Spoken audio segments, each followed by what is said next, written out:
All right, Albert, thank you very much as we welcome you to Notre Dame football presented by Citi. It's the final weekend of summer on the campus of Notre Dame, and it still feels like it. Toasty 80 degrees today as the Irish football team plays host to the Purdue Boilermakers. And the fans here are ready to celebrate. Hard to believe their first victory of the season after starting off 0-2. Marcus Freeman has heard enough about what's happened to the start of the season. It's time to play ball, try to put together some sort of stretch run down the rest of the season to keep their slim playoff hopes alive. And there's Barry Odom, part of the total redo for the Purdue Boilermakers, just 100 miles down the road, and they have hopes of perhaps pulling off the big upset today. Welcome back to Notre Dame football. Good to be alongside Jason Garrett. The first thing that Marcus Freeman told us when we saw him yesterday in his office, Jason, was we're 0-2, but boy, has it been a long week. They've got a big hole to climb out of. Yeah, there's no doubt. They're 0-2, and their backs are firmly pressed up against the wall. Marcus wants them to embrace that. You know, coming into the season, the big concern was the inexperience of their quarterback, CJ Carr. That has not been an issue. He's played really well for them. The issue is on the other side of the ball. The defense has really struggled. It was one of the best units in the country last year. Not so fast this year. They've given up a ton of explosive plays. Against A&M last week, 240 yards on 6 explosive plays. They better get that right today. In the meantime, there is reason for optimism in West Lafayette. Again, just 100 miles down the road. Barry Odom, in his first year at Purdue, after totally turning around the UNLV program, has totally flipped the roster. This guy knows how to get a program turned around. He's done it at Missouri. He's done it at UNLV.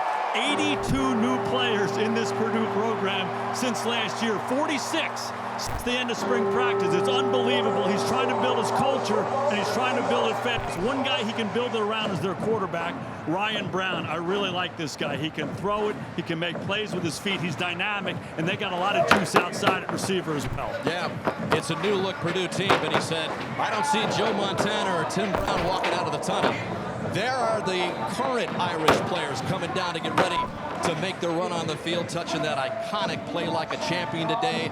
And they're going to need to play like a champion not only today, but for the rest of this regular season to somehow get into the playoffs. But it's one game at a time, and Marcus Freeman wants to take care of business today against a dangerous Boilermaker team.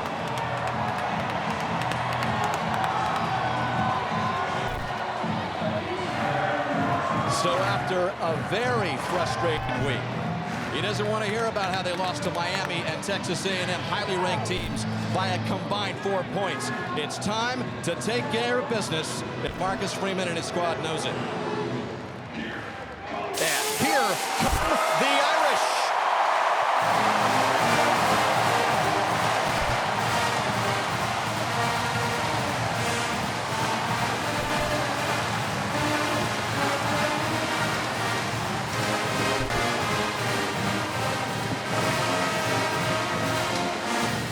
CJ Carr, just 20 years old, still looking for that first win. Again, just his third college game, and here come the Boilermakers. Barry Odom and company looking for the upset. 3 touchdown underdogs today, but let's send it down to Zora Stevenson. Zora. Coach, you spent all week trying to figure out why you all are 0-2, why the execution isn't up to par. What'd you find out? You know, we'll find out today. If we've improved enough to get the desired outcome we want. There's a lot of whys we figured out in terms of why we're not executing at the level we want. But as I just told the guys, this is the only remedy, right? If you're a competitor, you took an L, the only opportunity, the only remedy you got is to go out here and compete again and make sure the outcome is different. So we're looking forward to it. On the other side, Purdue, a new head coach, 82 new players. What challenges do they present? Well, they're a good team. They got a great coaching staff. I got a lot of respect for Coach Odom. His guys play hard, and I said that's the ultimate compliment of a head coach is the guys you're in charge of play hard, and his guys do. So they're going to battle. They're going to battle. They're not afraid. So challenge accepted. Thanks, Coach. All right. All right, Zora, it's the 89th meeting in the series that began in 1896. And the latest one is an urgent one for the Notre Dame Fighting Irish. Back with the kickoff in a moment. So it's another full house at Notre Dame Stadium, still looking for that elusive first win. So it's Purdue that Notre Dame hopes to capture it against today. in a game that they won 66-7 last year, the most points ever in the history of the series that Notre Dame put on Purdue. And there are some injuries for Notre Dame, and we'll get to the defensive side in a moment, but there's a new kicker because Noah Burnett, who's been dealing with a hip injury, is a scratch today. So Eric Schmidt, who is a highly touted high school kicker from Marquette University High School, is the kicker on field goals and kickoff duty. So he is in his college debut right now as Antonio Harris awaits deep for Purdue. From South Bend, and it'll come out. Oh, the flag comes out there early, and so right away the first flag of the game. Mark Klazunski, the referee. The ball will be placed at the 35-yard line. First down.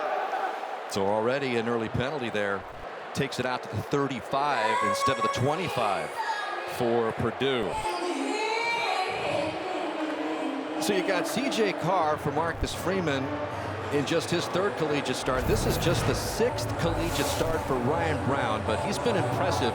This is just the 2nd time for a road game for Brown, but he is accurate. He's got a good arm, and he's got some good receivers to work with. Also, Devin Mockabee on the ground, who gets the first play of the game, has been a leading rusher for Purdue the last 3 years. So the Purdue offense led by Ryan Brown, and there is Mockabee, who's a great story. He was a walk-on and has just led the team in rushing for the last 3 years. There's Nitro Tuggle, number 0, and Michael Jackson, who both came over from Georgia. Big play targets on the outside and on the offensive line. A lot of Notre Dame fans might remember Joey Tenona. He's the left tackle who at one point was set for a career at Notre Dame. So on 2nd and 9 after the 1-yard gain, this is Mockabee again. They go to him the first 2 plays. So another flag comes in here.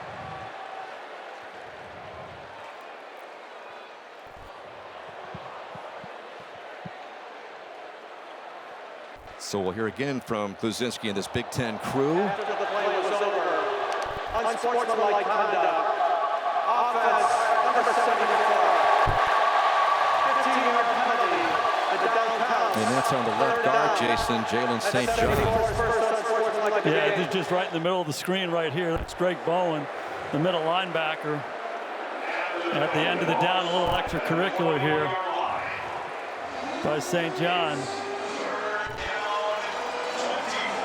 St. John, another one of those transfers from UNLV. In fact, Barry Odom brought 8 Rebels over from his tenure the last couple of years when he turned around that program. But that early penalty by Jalen St. John has put the Boilermakers back at the 21-yard line on 3rd and 24. So Brown going to the air for the first time, likes to go to his right. He's flushed out there, incomplete, as Donovan Heinisch was providing some pretty good pressure for Notre Dame. So it's going to be an early punt here for Purdue that Notre Dame faces, or forces, I should say. This has been a real concern for Notre Dame, getting pressure on the quarterback. There's a Heinisch right in the middle, or your screen right there. Purdue's offensive line struggled against USC. Last week they gave up 4 sacks. Heinisch getting around Brown early. So a chance for Notre Dame to get some good field position. This is a good punt by McAllister. He's one of the best in the country, and it drives Faison back before he brings it out just across the 30 to the 32-yard line. So that is where CJ Carr will get things going. And even though they're 0-2, the reviews on CJ have been excellent. Although he's made a couple of miscues, throwing the ball away, some interceptions. He's had 2 early in the season here, but this 0-2 start has not been on the shoulders, as we've talked about, Jason, for CJ Carr. He's been impressive for a guy just making his college career going here. Yeah, awfully mature player. He comes from a football family, and you can see that in how he plays. Very competitive, very confident early on this season. So we'll see what kind of run-pass ratio we get from Mike Denbrock's offense today. And it's a play action on the first play, and CJ Carr going deep downfield. Malachi Fields has it, and just like that, Notre Dame is on the board.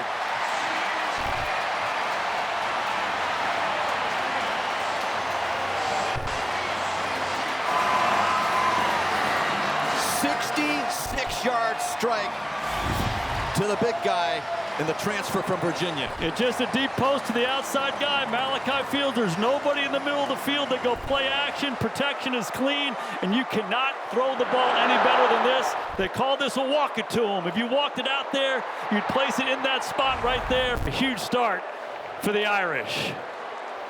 So here is the new kicker, Schmidt, on to tack it on to make it 7-0, just like that. One play, and CJ Carr connects with a guy that's, what wouldn't he be, one of your favorite targets, 6'4", 222 pounds, Malachi Fields, with his first touchdown in a Notre Dame uniform.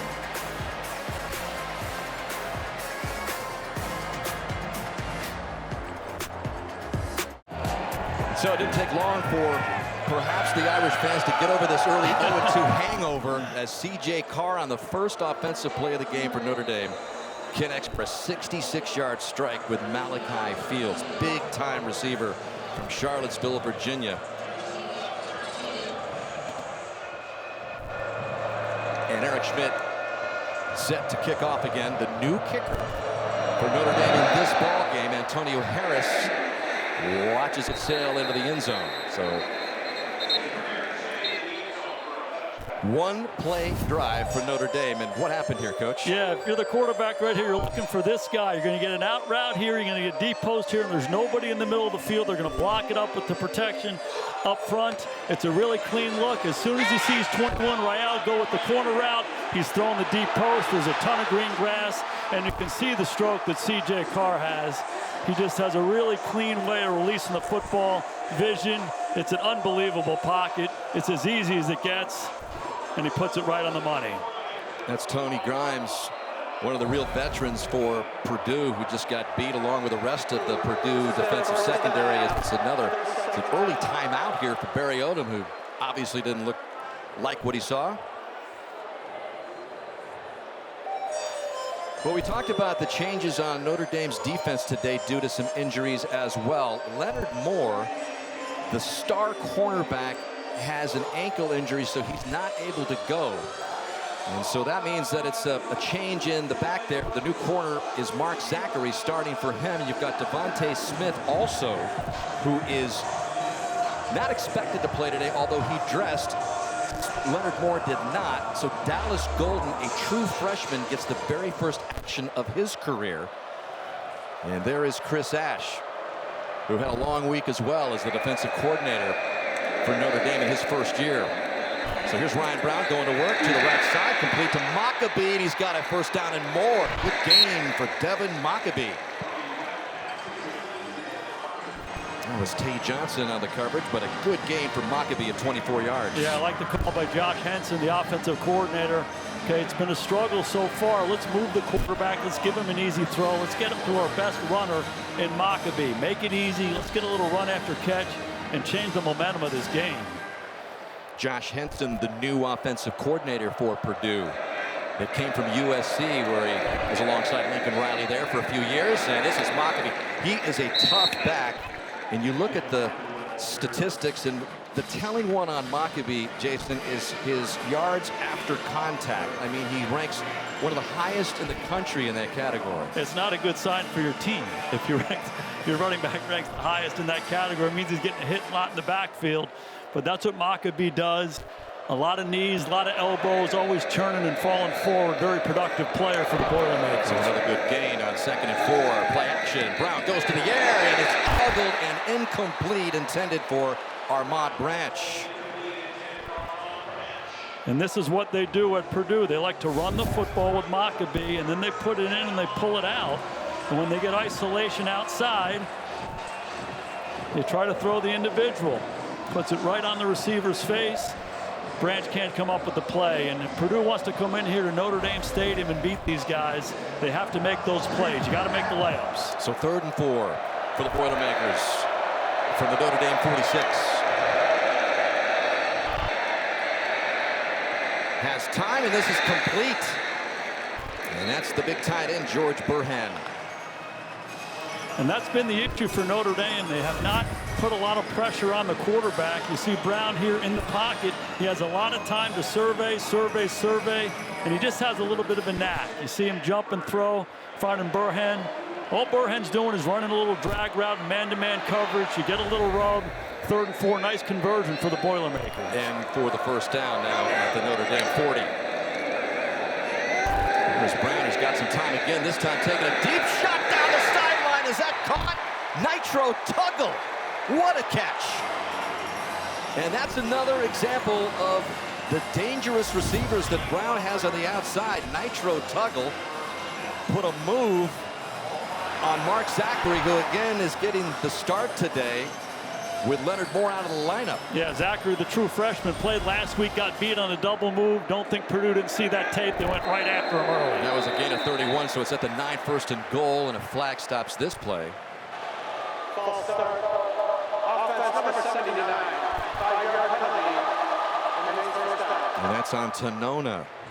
Dan, Notre Dame had played a lot of man-to-man coverage last year with a lot of success on defense. They're trying to do the same thing. Here's Tanona, a former ND guy.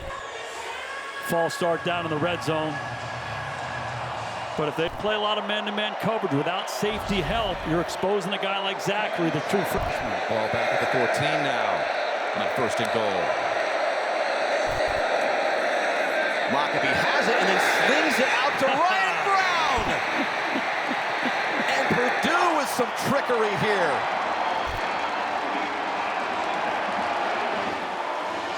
Is an extra point away from tying it up. How good is this? You give it to Maccabee, and Brown comes back here. He stays behind Maccabee, and the poise and the athleticism of 45 to be able to take it, take a breath, spit it out. They say 1 foot in front of the numbers when you throw those swings. Maccabee right on it. Brown caught a touchdown pass last week against USC on a crazy play that came right back to him. Yeah, Brown scored on a wild double pass situation where he picked up a ball that was the second pass was behind the line of scrimmage and took it in, and he's got another one on the ground here. 6-play, 75-yard drive for Purdue. And so they strike right back after Notre Dame took the 7-0 lead on the first play of the game. Ryan Brown scoring to even it up. 7 apiece here in the early stages in South Bend. Slight chance of thunderstorms later in the day, but nothing too severe, we hope. So we'll be keeping an eye on that. 7-7 here, and already a very entertaining first quarter here at Notre Dame Stadium. It's been wild. The deep post to Malachi Fields, and then Purdue comes right back and answers with the trick play, throwing it back to Brown. Hold on here, Dan Hicks. Yeah. That defense last week had a game to forget, as we've been documenting. Last week, the most points allowed in the Marcus Freeman era, and the loss to Texas A&M, and already the Chris Ash defense gives up that trick play 14-yarder that Brown took in. So Jadarian Price takes this one for Notre Dame, and he's got some room on the outside and dragged out of bounds up near the 45 at the 44-yard line after a 43-yard return by Price. Well, let's take a look at our players on the rise, Coach, brought to you by Hyundai. This is the play we were talking about last week. It's a double pass. Michael Jackson throwing it back to Ryan Brown. It was completely covered by SC, and somehow he goes up there and wrestles the ball away and makes the play. And don't think that Henson and the Purdue offensive staff didn't say, let's find a creative way to get this guy the ball again. Hand it to Maccabee. All the attention's going to be on him, and spit it out to Brown. A good answer by the Boilermakers. I don't know how you can top the last 2 weeks for Ryan Brown. Crazy stuff with those 2 scores by him. Here's Love, and his first carry of the game goes nowhere. Manny Powell, who's one of those linebackers that we expect to see a lot of today on Barry Odom's defense. Another one of those transfers from UNLV with the stop. There he is, number 16, who along with Charles Correa, Coach, are the mainstays. There is Correa over there, number 5 in the linebacker position. Pretty good players. Yeah. If your job is to make tackles as a linebacker, those guys do a pretty good job doing their job. So a loss on the play from Love, and they'll give him another crack at it. And this time Love finds some daylight. just into Purdue territory before he's brought down by Smiley Bradford. Gain of 10 for Love. This was a big emphasis last week for Notre Dame, getting that guy the football right there. 23 carries against Texas A&M. Let that offensive line come off the ball. Excellent blocking downfield by Faison. Great house, Eli Raridan. Number 4 knows what to do with it. That was the big discussion after the opening loss to Miami, was where in the heck has Jeremiah Love been? He came back last week for a career-high 23 carries in the loss to Texas A&M. So on 3rd and 3, there's Love just banging it right up the middle for the first down. Here's your bell cow.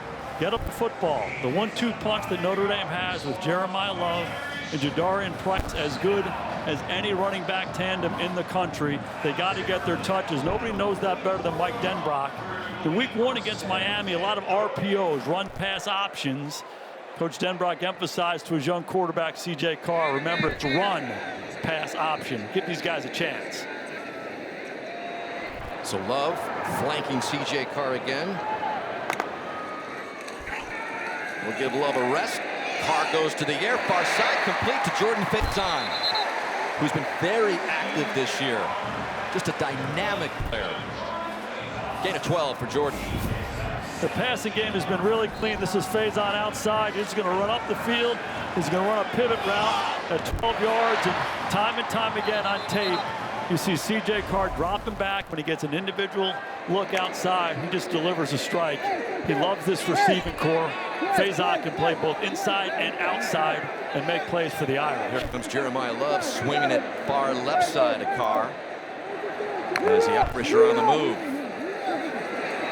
There's that check down progression that CJ Carr goes through and just throws it away. Getting pressure there from D'Amico Kennedy, who, by the way, is a new starter up front there for Purdue in place of TJ Lindsey, who's out with a lower body injury. The Purdue defense, we talked about the key players. There is D'Amico Kennedy in for the injured TJ Lindsey up front, but Correa and Powell are really the guys that make things happen for Barry Odom. Here's Mike Shear, the defensive coordinator for Barry Odom. He's been everywhere Odom has been. He played linebacker for him back in the days at Missouri. And this is Love looking for a little extra yardage, not able to get much. If you're the defensive coordinator going against this Notre Dame offense, you really got to pick your poison. Do we want to defend the run? Do we want to stack the box and put people around the line of scrimmage to stop Jeremiah Love and Jadarian Price? If we do that, you're going to get some isolation outside, and it's hard to cover these guys. CJ Carr has proven he can be consistent in the passing game, so it's really a double-edged sword. It's hard on defenses. 3rd and 6. After Love has taken most of the carries on this series, and they're going to give it to him again, and Love is going to pick up the first down. Spin down to the 10. There's the dynamic running of Love on full display in a gain of 14. Just hand him the rock. It's 3rd and 6. 4-down territory for Notre Dame right here. Just give him the football. It's just a zone play. Excellent job by Eli Raridan creating space. But this guy doesn't need much. He does not need much, and he's dynamic. Good ball security as he spins, always finishing forward. So it's been the Love series this time around, already up to 30 yards on 5 rushes. 1st and goal from just inside the 10 for Notre Dame, and why not give it to Love again? Close to the goal line. 2nd and goal from inside the 1 after another 9-yard gain by Love. Purdue saying the ball came out at the end of the down. 2nd and goal. Looks like the knee's down Yes, there. certainly the calf is down. I think he's down, no doubt. Notre Dame's on the line of scrimmage.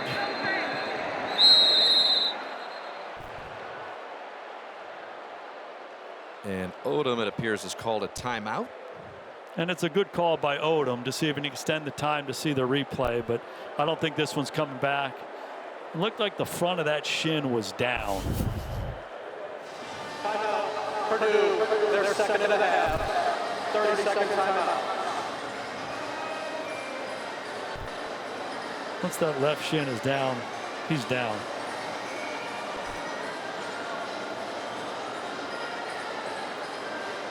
Love already with 6 carries.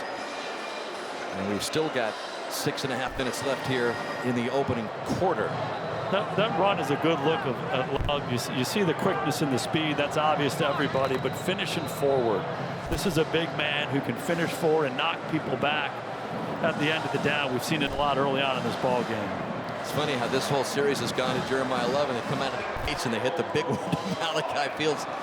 It all works together. Yep, that's on the call sheet of Mike Denbrock in his 2nd season as the offensive coordinator for Notre Dame after coming over from LSU. So on 2nd and goal, Love right behind Carr. Give it to Jeremiah. Tries to hurdle for the score. Not able to get there. CJ Madden and company with a big pushback up front for Purdue. We just talked about Jeremiah Love finishing strong at the end of runs, and I love how he hurdles out in space. I don't love him hurdling down here in the low red zone. Get your shoulders down, get your pads down, get right in behind those big blue jerseys and knock him into the end zone. Yeah, he's got a whole highlight reel of jumps through the years for long touchdown runs. And now, though, 3rd and goal. Can Purdue hold off the Irish here? Love! Not this time. Touchdown, Notre Dame.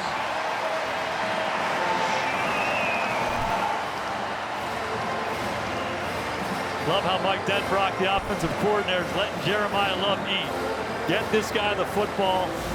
It all fits together. Watch these guys up front. This is Gerby Lambert, the right guard. Pull around. You're looking for a seal and a seal. Create a little space. Number 4 knows what to do with it. Schmidt adds on the extra point. That was the touchdown drive of Jeremiah Love. It was 10 plays. 8 of those were Love's carries, and he's picked up 39 yards. So it was the big play to Malachi Fields to start it off, and they go on the ground, and Jeremiah Love with a score.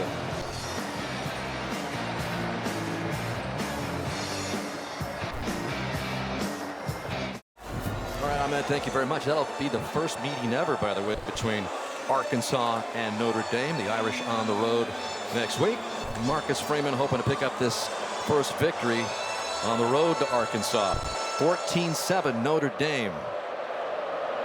As Schmidt is to put it in play again. And Antonio Harris lets it land into the end zone. So it comes out to the 25 for Ryan Brown's latest series as we send you back down to the field of Zora. Captain and safety Adon Schuler, who's out this half because of a targeting call last game, is so active on the sidelines right now. I mean, he's talking to guys on both sides of the ball. After that last Purdue touchdown, Schuler patted corner Christian Gray on the back, encouraging him, and he's helping break down film on the iPad too.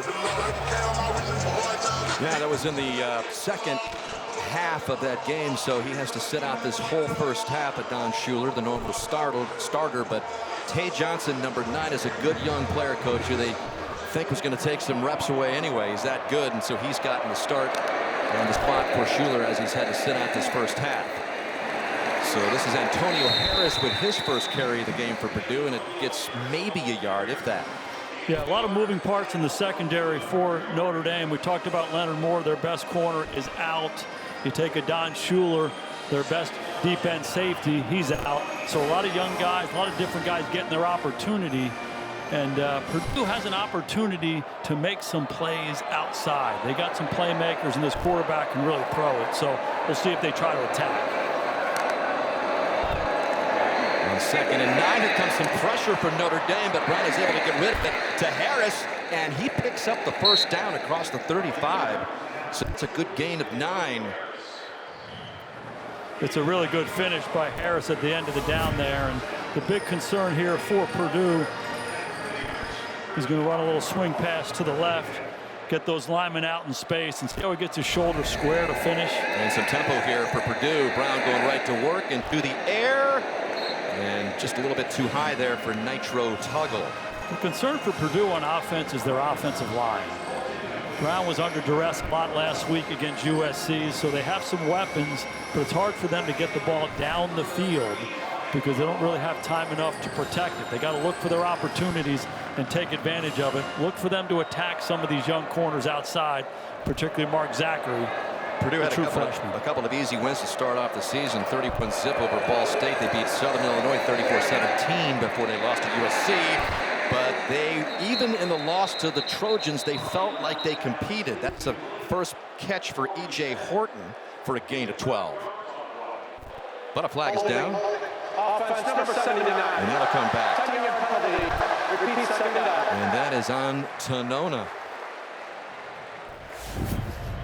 Tanona, the left tackle right here, going against Jordan Botello. Botello, a veteran guy, gets up underneath him and just drives him back into the quarterback with that rip move. Not the start that Tanona wanted, the guy that was on campus here. He's had 2 penalties already. A holding call, a legal procedure call. So second down and 15 for Brown. And the fake. He gets the Notre Dame defender up in the air, and then the ball comes loose, and it's recovered at the 30. Boubacar Traore was in there, providing the pressure, knocking it loose.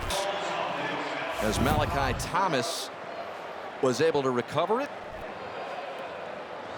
There's Traore, number 5. Brown gets Botello to jump with the ball fake, but here it comes. Traore from the opposite side, their quickest and most explosive rusher, hunting Brown down and knocking it out. Another 3rd and long for the Boilermakers.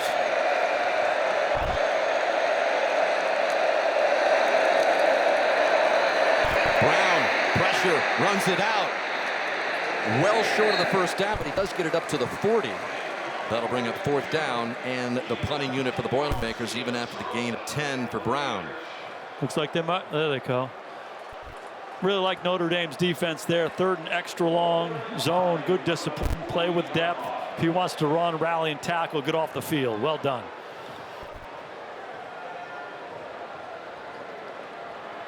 So it's Jack McAllister into punt. And it's a fake. And here is McAllister with a run into Notre Dame territory. So the Boilermakers kind of emptying the playbook here early. They had the trick play, which accounted for their touchdown. And McAllister, the latest trick play that pays off for Purdue. It's just like a running play. Notre Dame blocked a punt last week. Good job by McAllister with his eyes. Look at him. He looks like a ball carrier. You get the personal protectors out in front. Talking about Love falling forward. How about McAllister falling forward, breaking the first down? Oh, boy, that's a big, huge turnaround there. Notre Dame was looking for decent field position, and all of a sudden, Purdue's got it at midfield, trailing 14-7 as we approach the 2-minute mark of the opening quarter. Out to Maccabee. And Maccabee is wrestled down there short of midfield. So a loss on the play of 2. Mark Zachary, who got his first career start today, filling in there for the injured Leonard Moore, made the stop. Last thing Chris Ash needs is a headphone issue, right? The very last thing. Second down and 12. Now for Purdue. They give it to Maccabee. No gain. 3rd and long, another one for Purdue. You know, pretty obvious what Barry Odom, the head coach of Purdue, his mindset is coming into this ball game. You know, if you want to beat the Bear, you got to hit him in the mouth with all you got. And they throw the pass back to Brown down in the red zone. They're faking a punt. I'd consider this 4-down territory for them. You said it. They're getting it all out of their bag today. They're taking their best shot against the Irish. Ash's defense trying to hold on this 3rd and long. Got a low snap that Brown is able to handle. And just slings it off balance down to the 31-yard line for another big play to Michael Jackson this time. Jalen Stroman on the coverage for the Irish. Ryan Brown does not wow you in any way with his athleticism. He's only okay, but he's just sneaky. He keeps his eyes up. Somehow he gets guys to jump. He's falling backwards. He finds the guy in the hole. And the ball's moving one more time for Purdue. Right back to work. They give it to Maccabee. Maybe a yard. A lot of times he's got a tendency to go to his right. This was a pretty good play off balance, moving to the left. No doubt. He gets his shoulder square, comes around, throws it back in the middle of the field. And, you know, he's got veteran receivers. Michael Jackson finding a hole for him. in and around those linebackers. Brown trusts him, delivers a strike, and they're on the move. Line one playing quarterback his instincts. Ryan Brown's got him. And that is Michael Jackson. Now trading places there with Jesse Watson as a crisscross. And the last second ticks off of this opening quarter. Pass is incomplete, intended for Tuggle. But Purdue is finding a way to stay in this ball game early. Down 14-7. Field showing his athletic ability. And so is Ryan Brown. At the end of one, the Irish up by 7.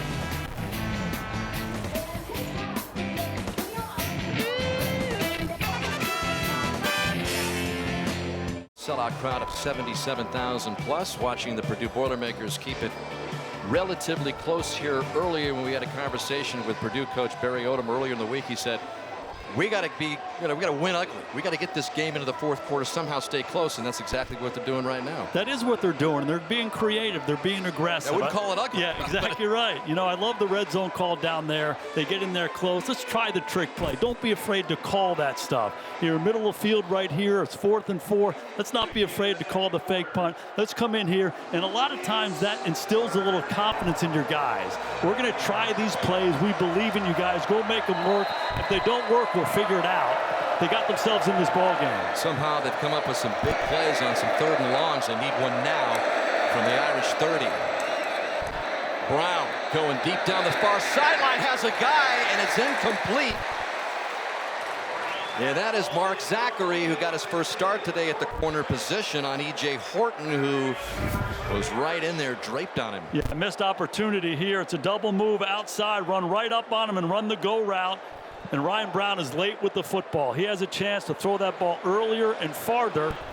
Has an opportunity for a touchdown. Good recovery by Zachary, getting his feet up underneath him. So this is going to be a field goal attempt of about 48 yards for Spencer Porath to try to make it 14-10. Snap good, hold good, and so is the kick. Just inside the left upright. So Ryan Brown and the Boilermakers able to get something out of it in the opening seconds of the second quarter. As it's time now for progressive game flow as we take a look at the new look Boilermakers. Coach, you said it off the top. This is more than a new look. This is a total transformation of a football program. 82 new players from last year's team. And the other statistic is 46 after spring practice. So they go through the winter and spring. They try to start building the team and the culture. New coach and a new staff. And then, okay, we're going to get 46 new guys. So Coach Odom told us in June and July they were working as hard as they could to get these guys up to speed. So when they got to fall camp in August, they could hit the ground running. This guy knows what he's doing. He's done this before at Missouri, at UNLV. You can see his mentality and his personality all over this football team. Yeah, he did the same thing at UNLV. He brought in at least 50 transfers in each of his first 2 seasons there. His only 2 seasons there. Totally turned the program around, but in talking with us, he says, I don't like to talk about rebuild here. We are talking about winning now, and it's even more impressive with all the new faces that he has on this team.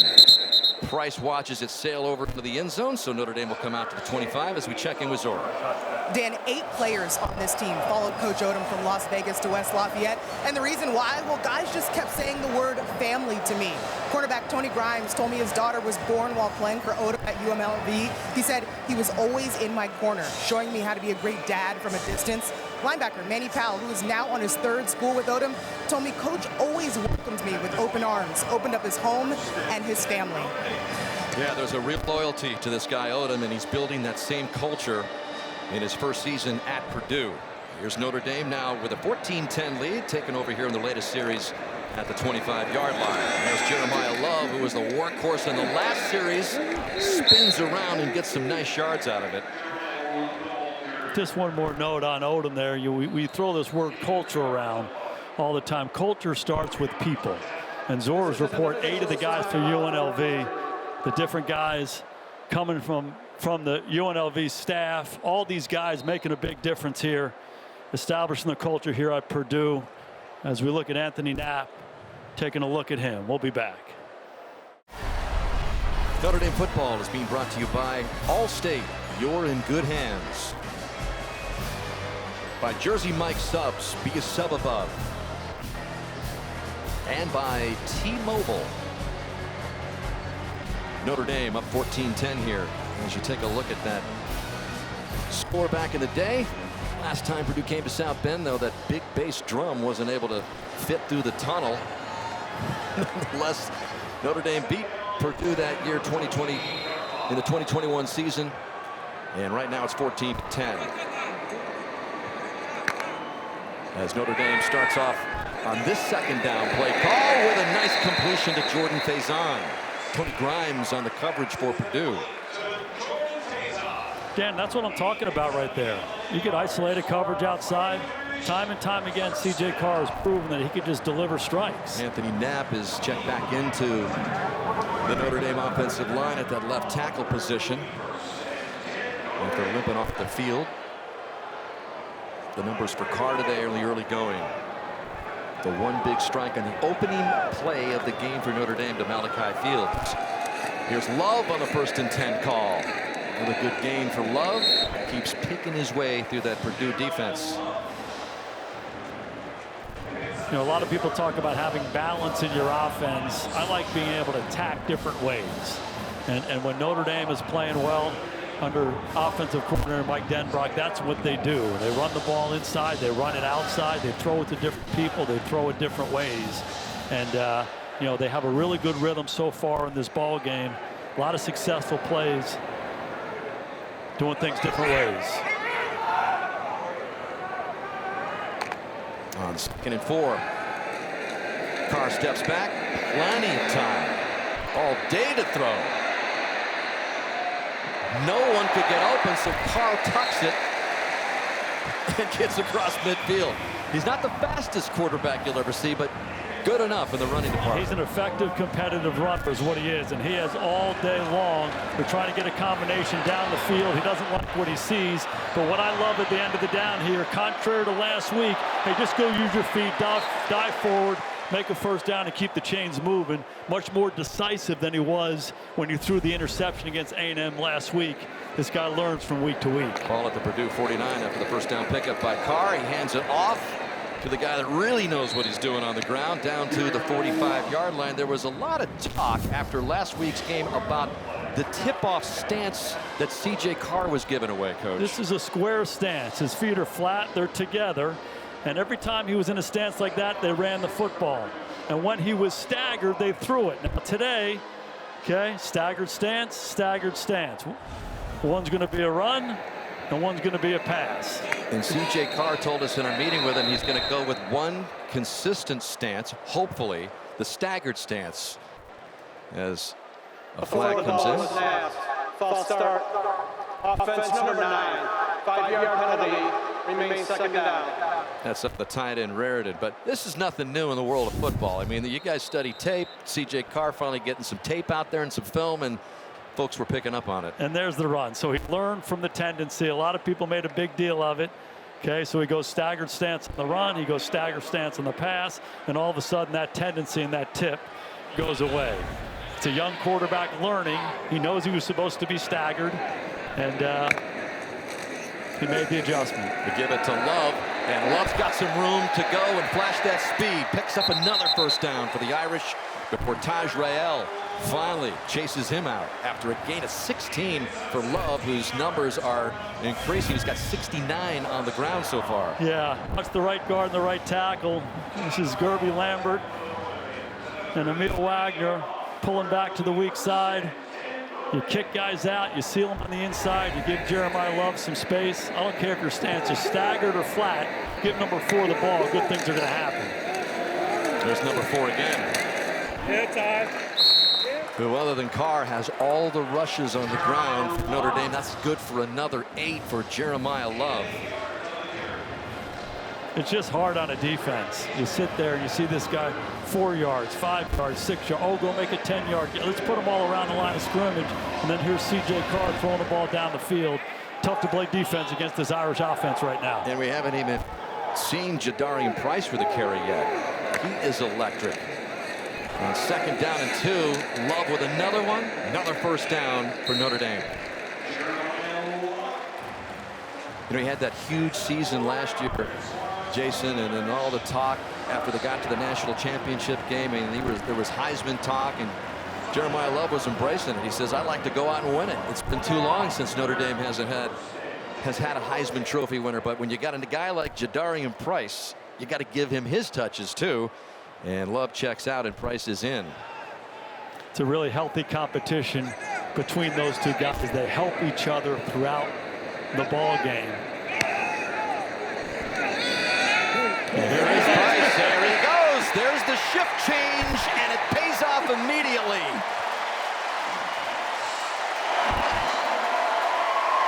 "21-yard scamper for the touchdown by Price." Well, he got his touch, and he's in the end zone just like that. How many times have we seen this? He does it every week. Here, flat, go score a touchdown. Every time this guy gets the football, he's downhill, he gets width, gets the shoulder squared, excellent blocking up front and on the perimeter. And that guy knows how to find the end zone too. Fantastic 1-2 punch. Notre Dame controlling the line of scrimmage. Hard to find another combo of running backs better than Love and Price. We see it every week on that very run. They're going to take a look at this to see if Price got in. He might have stepped out of bounds. I don't think. Where's the ball? Where's the ball? Hard to see where the ball is. Definitely slipped that foot out of bounds, but it's just a matter of, did it happen before he got to the pylon? Got to see this thing from the side. Can't overturn it. You don't know where the ball is relative to the pylon. I don't know. It looks. Still can't overturn it. You don't think so? It has to be clear and obvious.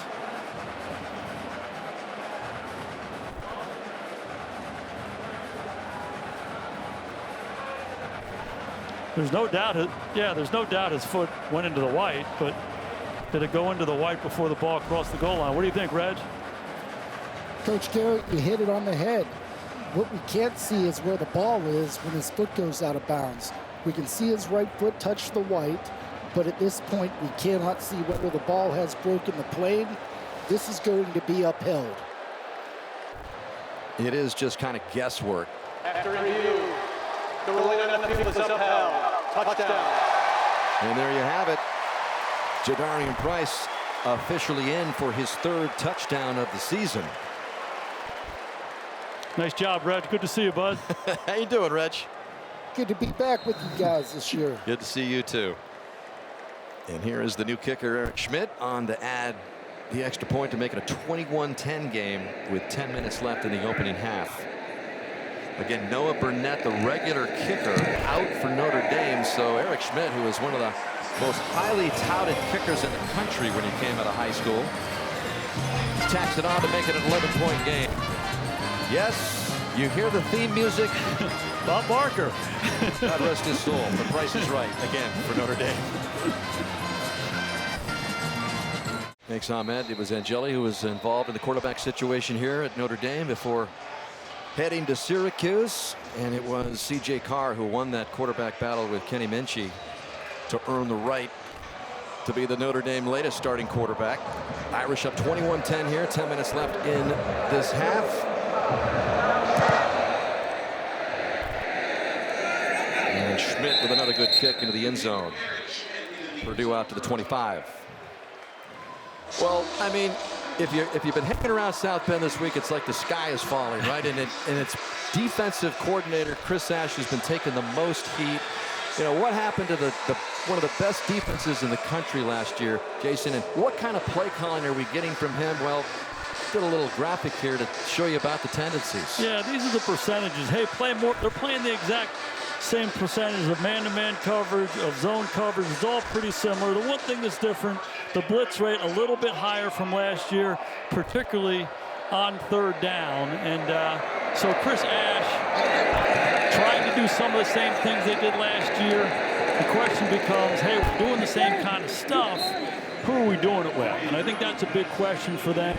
A lot of veteran players on that defense last year. Think about Riley Mills and Howard Cross and Jack Kaiser, Xavier Watts, Benjamin Morrison. All these guys are playing in the NFL right now. So there's a new group of personnel on the defensive side. There's a new coordinator, and they're certainly trying to find their way. And the giving up of big plays was really the alarm for the Notre Dame defense. I mean, in this game against Texas A&M where they gave up 488 yards, 241 yards came in just 6 plays. So A&M was able to take advantage of some huge plays to eke out that win for Notre Dame at home here at Notre Dame Stadium last Saturday night. So 3rd and 3 here. Yeah, big 3rd down here. Notre Dame trying to get off the field. Looks like zone. Brown over the middle, passes. Batted into the hands there of Christian Gray, who comes up with the INT. That's just the 2nd takeaway for the Notre Dame defense this season. 3rd and 3. Most teams like to play man-to-man covers. Chris Ash dials up some zone. Ball bounces up in the air. The beleaguered Christian Gray finds it. Notre Dame knocking on the door one more time.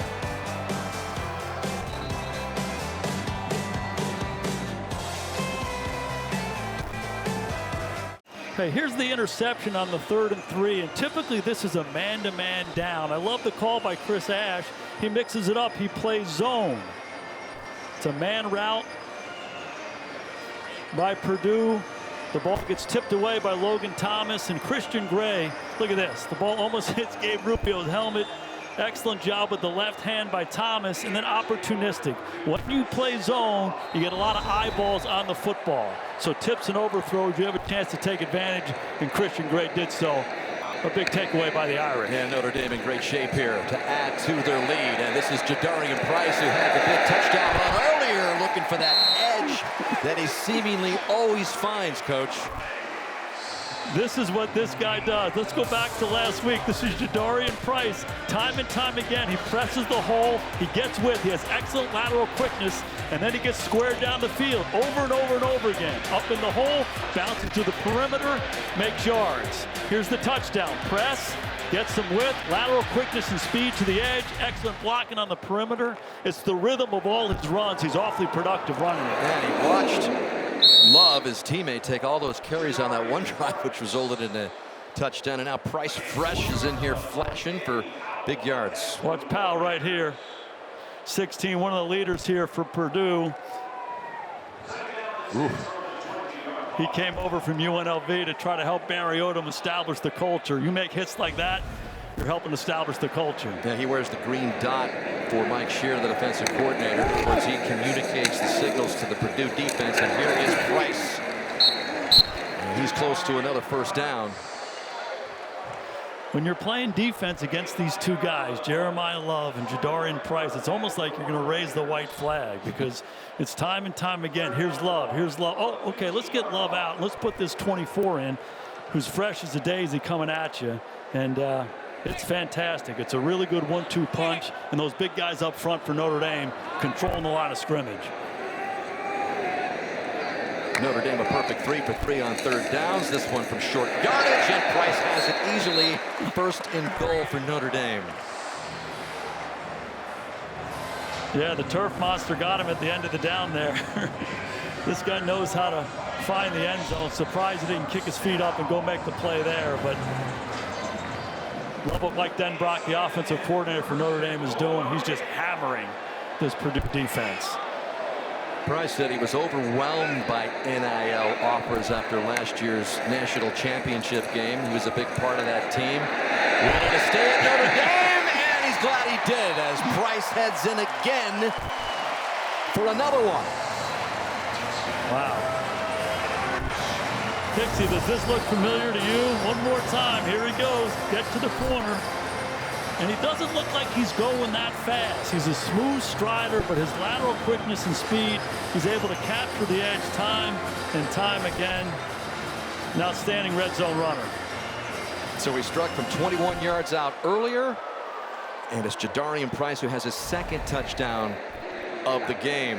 5-play, 36-yard scoring drive.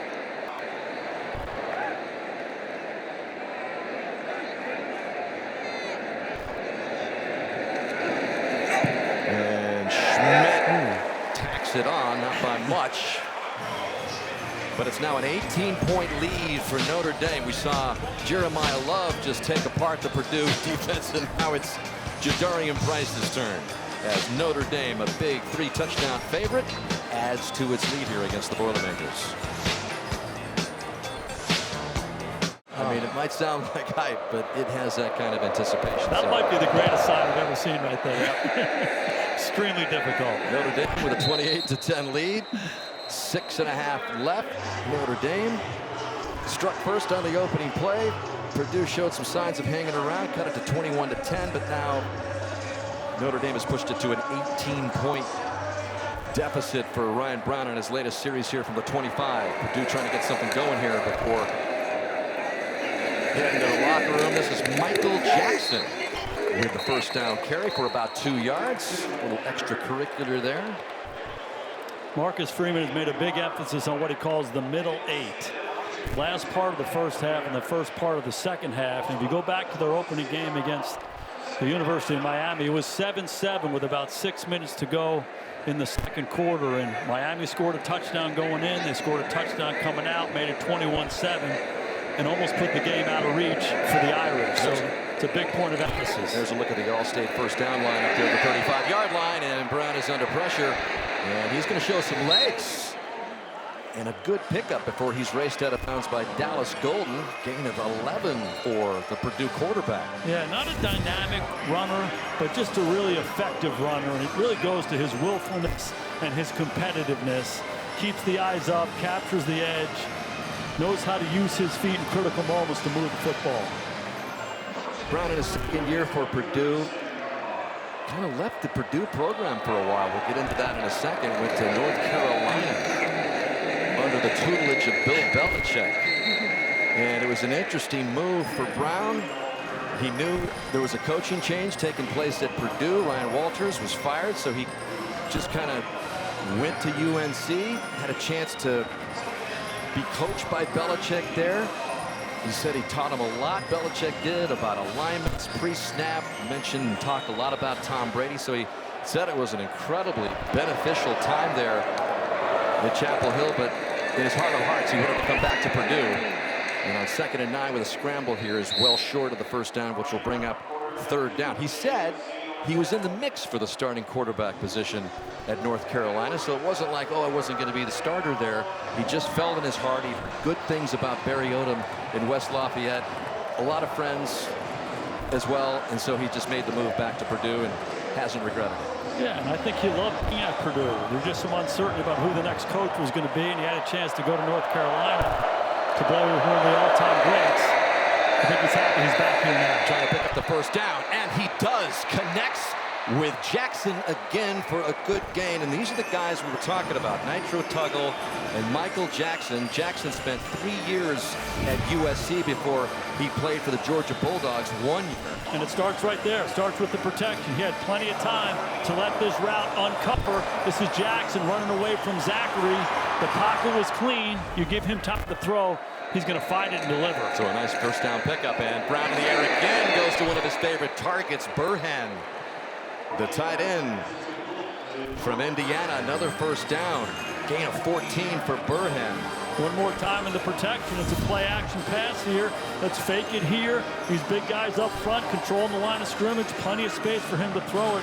Burhan, 110 high meter hurdle guy. And I'll tell you what, this guy can, you see his athleticism run down the middle of the defense. Yeah, he won the state championship in the 110 high hurdles in this state of Indiana. Brown with another play action, has some pressure and just throws it away. Boubacar Traore was in there. By the way, there's been just one sack by the Notre Dame defense so far this year, and Traore has it, so that's another thing that Chris Ash and the defense wanted to work on, was getting more pressure on the offense. And when we look at the differences between the statistics and tendencies from last year to this year, one thing that Al Gold, the defensive coordinator last year, did he blitzed more. He blitzed more in first and second down and certainly on third down. So Chris Ash, if they're not getting the pressure they need, I would anticipate him piling up some more as this game goes on. 2nd and 10, empty backfield. Brown goes to work. This pass is complete inside the 15-yard line to Tuggle. A lot of weapons. A lot of weapons Purdue has outside. Michael Jackson, Branch, Tuggle. Guys from big schools, Georgia, USC. They have a lot of experience. You see Tuggle with the good hands catch on the ball behind him there. And Purdue's responded well. They're knocking on the door. They're not going away right now. Purdue stayed in the ball game late. They were down by 10 in the third quarter against USC last week, but Ryan Brown threw 3 interceptions, and all 3 of them came in the red zone, so they were real killers. This is Mockabee inside the 10, banging off Notre Dame players. This was the area last week that really hurt Purdue. Ryan Brown played really well, except for when he got down here. You said it, 3 interceptions in the red zone. So I expect him to learn from those experiences. I like the idea that just get the ball out in space, throw a swing route to Mockabee, get a little run after catch, keep that ball out of harm's way. 2nd down and 6. Trailing by 18 as we've reached the 2-minute timeout. So Purdue hanging around Notre Dame. This will be a big opportunity for them to score at least a field goal as they head into the locker room. We'll see. Minutes to go in the first half here at South Bend. Notre Dame up 28-10, trying to hold off Purdue here with a 2nd and 5. Brown is looking toward the end zone and just throws it away. 3rd down and 5. Again, a good decision by Ryan Brown there, learning the lessons from last week. Forced a couple balls and it hurt this Purdue offense. Good job giving his guy a chance or nobody. I would consider this 4-down territory if I'm Barry Odom. Don't be surprised if they run the football here to make it 4th and manageable. And Brown has Mockabee to his right.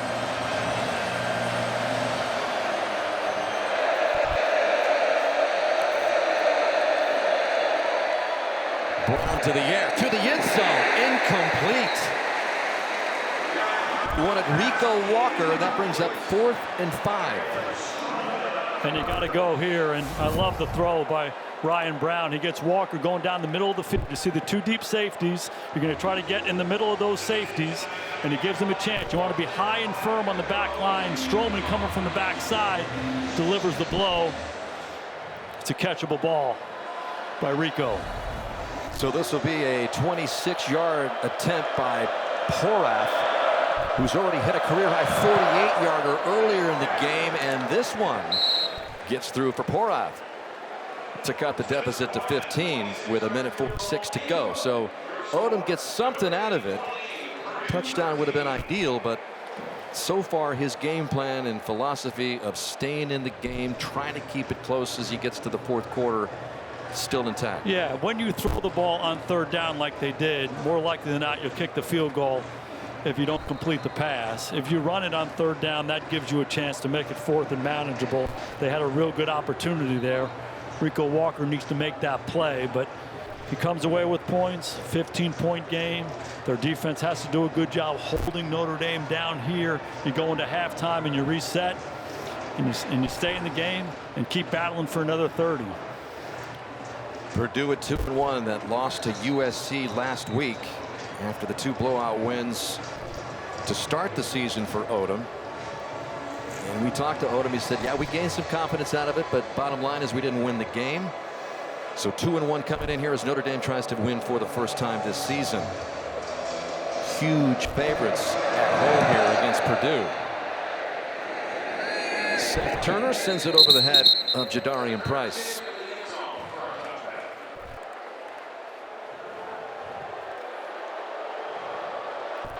So here are the first half possessions for Notre Dame. All of them resulting in touchdowns. That's pretty good stuff.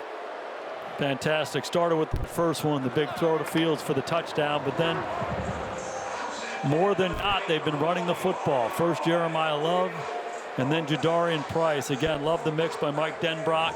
CJ Carr in his 3rd start orchestrating it. They're attacking different ways. It's hard on the defense. Love is the man in there right now with 1:46 to go. Notre Dame with all 3 of its timeouts. And Carr's got pressure from the backside. The ball is batted free, and it's recovered by Purdue at the 19. Miles Slusher knocked it out of Carr's hands. A big collision there in front of the defensive coordinator, Shear. But Carr, I don't think, ever saw the backside here, and Slusher coming around the edge. Yeah, love the call by Shear. Let's bring him. Let's bring the safety Slusher off the edge. The line starts to slide that way. They don't have enough guys. CJ Carr completely unaware of the secondary pressure, and the ball comes out. When you're trying to build a culture, you're trying to establish a program, it's all about fighting and competing and battling. Barriota knows how to do it. His team has responded. And that's just the second takeaway for the Purdue defense all season long. CJ Nunley was the one who recovered it after Slusher knocked it away. So Purdue with a great opportunity. Here's Malachi trying to bounce to the outside for a gain of maybe 1. And a Boilermaker, that's E.J. Horton hobbling off the field. Their wide receiver. And that's going to be Notre Dame's first time out of this opening half. Purdue knocking on the door, trying to score late here in the opening half. All right, just been informed from the officials here that there is a weather delay, dangerous lightning too close. So with 1:31 left here in this opening half, and Notre Dame leading 28-13, they are sending the players to the locker room. There was a weather delay warning issued earlier in this first half, and we were hoping that it would stay away, but too dangerous a situation right now. So they are sending the players to the locker room, and we're looking at the latest radar here showing the weather here in the South Bend area, and so too close for comfort for the officials here. So we've got a delay here, and they'll resume and probably have a halftime of sorts right now and resume the 1:31 that's left in the second quarter when they get back on the field. Hopefully that's going to be very soon. So here we go. We had Purdue with a 3-hour delay in their kickoff time against USC last week. And now they've got another weather delay here when they're knocking on the door here before they close out the second quarter. Especially on the heels of the biggest play of the game, the sack fumble, and now they're knocking at the door to make it a 1-score ball game. But, you know, these are the challenges you have as a coach and as a football team. And the more mature team is going to handle this better. And so you go in there as a coach, you explain what's going on to your team. You tell them to take their shoulder pads off, relax a little bit, you know, get a little snack, eat a banana, eat an orange, get some fluids, and then you reset and you come back to work. So the team that handles it the best is going to be the team that wins this game. We knew there was a threat of weather before the game happened. Hopefully it was going to be later, but it's come a little bit earlier than we thought. Hopefully it won't last long, and these players that have just been sent into the locker room will get back out here to resume the second quarter. We're going to be sending you back to the studio. We'll be monitoring the situation for you. After this break, we'll head back to our studios on this college football Saturday, and Notre Dame up by 15. Back here at Notre Dame Stadium, where we have seen some lightning in the area. We've seen some rain. The rain has pretty much stopped, but still in a delay here after the field was cleared at about 5:06 local time, Eastern time. So it's been about 45 minutes since that delay, with 1:31 left here in the second quarter, and Notre Dame holding on to this lead. But Purdue with a turnover got things stalled there a little bit. But when they do resume the second quarter, that'll be the situation with Purdue with a chance to cut down on this Notre Dame lead. How did the Irish build this Notre Dame lead, Jason Garrett? You know, if you're Mike Denbrock, the offensive coordinator for Notre Dame, you got to be happy with what's gone on here in the first half. The first play of the game, they go up on top to Malachi Fields, 66-yard touchdown on the deep post. And then since then, it's been run the football. Jeremiah Love, Jadarian Price, the big offensive line, really just controlling the line of scrimmage and letting these guys operate. And they have two dynamic running backs. They run inside, they run outside, they make people miss. And it's love, love, love. And then, oh, by the way, let's put Jadarian Price in, and all he does is score touchdowns. So time and time again, this Notre Dame offensive line has controlled it up front. They give those guys the ball 26 offensive plays for Notre Dame in the first half. They've run it 22 times. Love and Price, they're a lot to handle. Yeah, they've been the story of the first half. The story coming into this game were the issues on defense for Notre Dame. Just too many big plays, especially last week against Texas A&M. What have you seen on that front in the first half? You know, it's been a little bit better. Okay. But a lot of the same things are continuing to show up. Purdue's able to make some plays in the passing game. The quarterback is scrambling and making some plays. They've been a little bit more opportunistic. They've gotten after the quarterback. They pressured him. They've sacked him. And most importantly, they made the big interception, Christian Gray, on the tip ball on 3rd and 3. So some of the same issues continue to show up, but a little bit of improvement. I think they got to feel a little bit better about it than they did last week against A&M. Yeah, and they've had some new players in some pretty big spots with Leonard Moore out of the lineup. He's the electric cornerback for Notre Dame with an ankle injury, not playing, but some other younger guys have filled in. Purdue's playbook has been pretty interesting as we've seen some trick plays and some big plays like you talk about kind of keep them in this ball game. Yeah, and love the approach by Barry Odom, their head coach. As he said, we're going to Notre Dame and we're going to try to win this football game. They get down in the red zone early. They hand the ball to Maccabi, and he turns around and throws a swing pass to Ryan Brown, the quarterback, and he runs it in. And then, hey, they got a 4th down a little bit later around midfield. Hey, why not? Let's try the fake punt. McAllister looking like a young Paul Hornung going to get that first Well, let's not get too yeah, right away. okay. But he was running like he was a Heisman Trophy winner. He sure was. So Purdue in this ball game, and again, we've got this weather delay. We are hearing reports, nothing is official yet, that they're going to try to get the teams out on the field in about 20 minutes, 25 minutes maybe. That's for a warm-up, and then that's 15 minutes from there. And then so maybe we can get things going underway here at about 6:30, but they've got another meeting, and we're expected to have another announcement at the top of the hour to try to pinpoint when we can start this football game. But weather delays, as we mentioned, if you were with us earlier, nothing new for the Purdue team. This is always a nuisance for a team. You get in the locker room and you heard Marcus Freeman talking about the strategy. What do? You get out the iPads. But Purdue and USC's kickoff was delayed more than 3 hours to start their game last week. So. Yeah, you know, as a football coach, you're always talking about mental toughness. Be your best regardless of circumstance. That's line one for everybody. That's what you want your team to be all about. So you get tested in situations like this, and if you're the head coach and the coaching staff, make sure you're communicating with the players. Be abundantly clear what's going on. Tell them to take their shoulder pads off. Have a banana, have an orange, drink a little water, have an Uncrustable. Don't be afraid of an Uncrustable. Uncrustable, where did that come from? Are you an Uncrustable guy? Oh, yeah. Okay. In this situation. I think they are too. But then as Marcus said, you look at the iPad, you do a little football. What happened in the first half? Use this time as an advantage. Don't overuse it. Don't make too many adjustments. If you're Mike Denbrock, keep doing what you're doing. Address the issue before the half where you had the sack.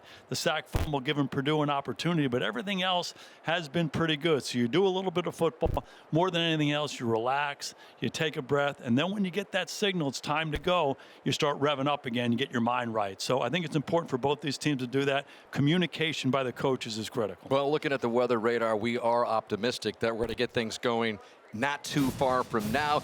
We'll have an official word for you in just a bit. With Notre Dame leading 28-13 with 1:31 left in the second quarter, you've got the studio again on the backside of this commercial.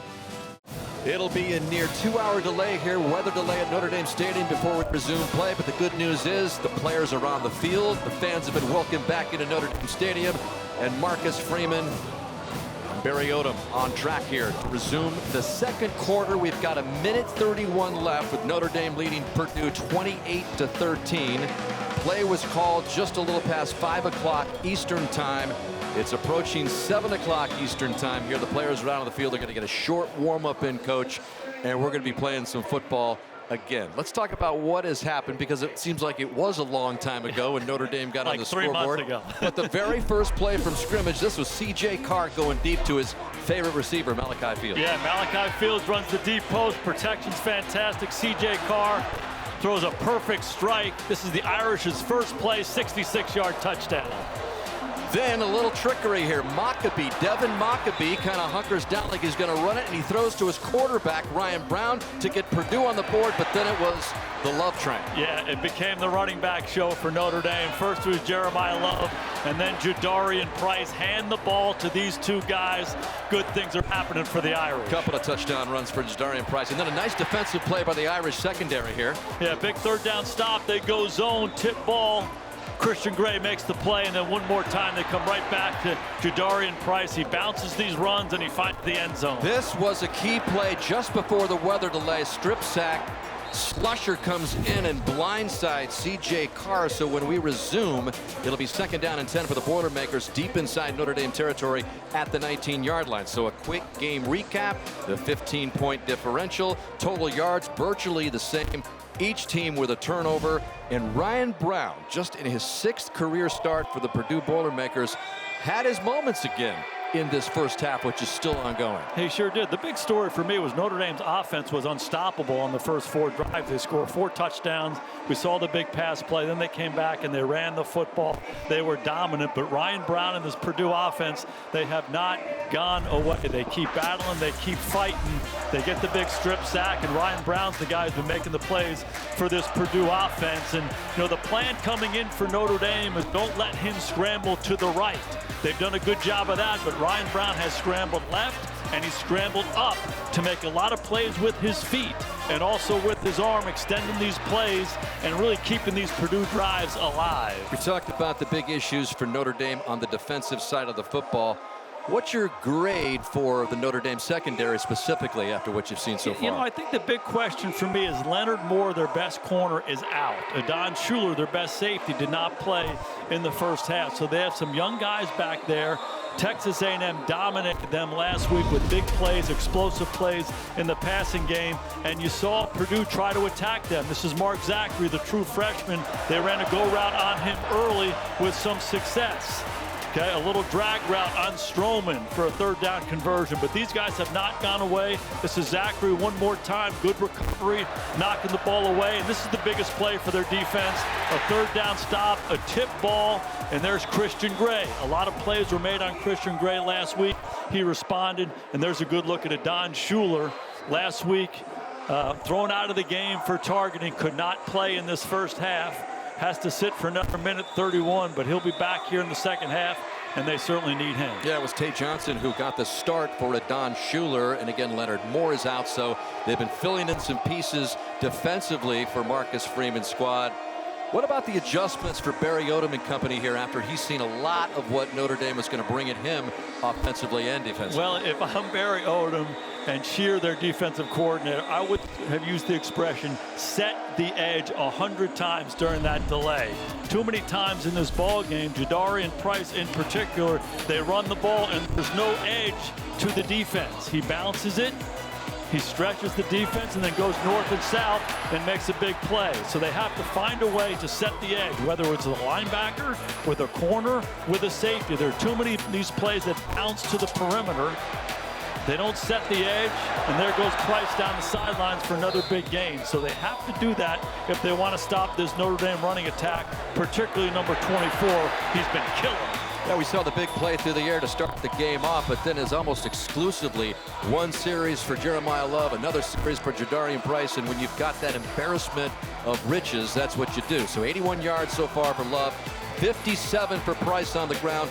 We'll see if they continue with this ground attack to try to wear down the Purdue Boilermakers. Good news is we've got some football coming up. First, we've got to finish off the second quarter, a minute 31 left. Then they'll have a quick reset. They won't go to the locker rooms, and we'll be right back for that second half eventually as well.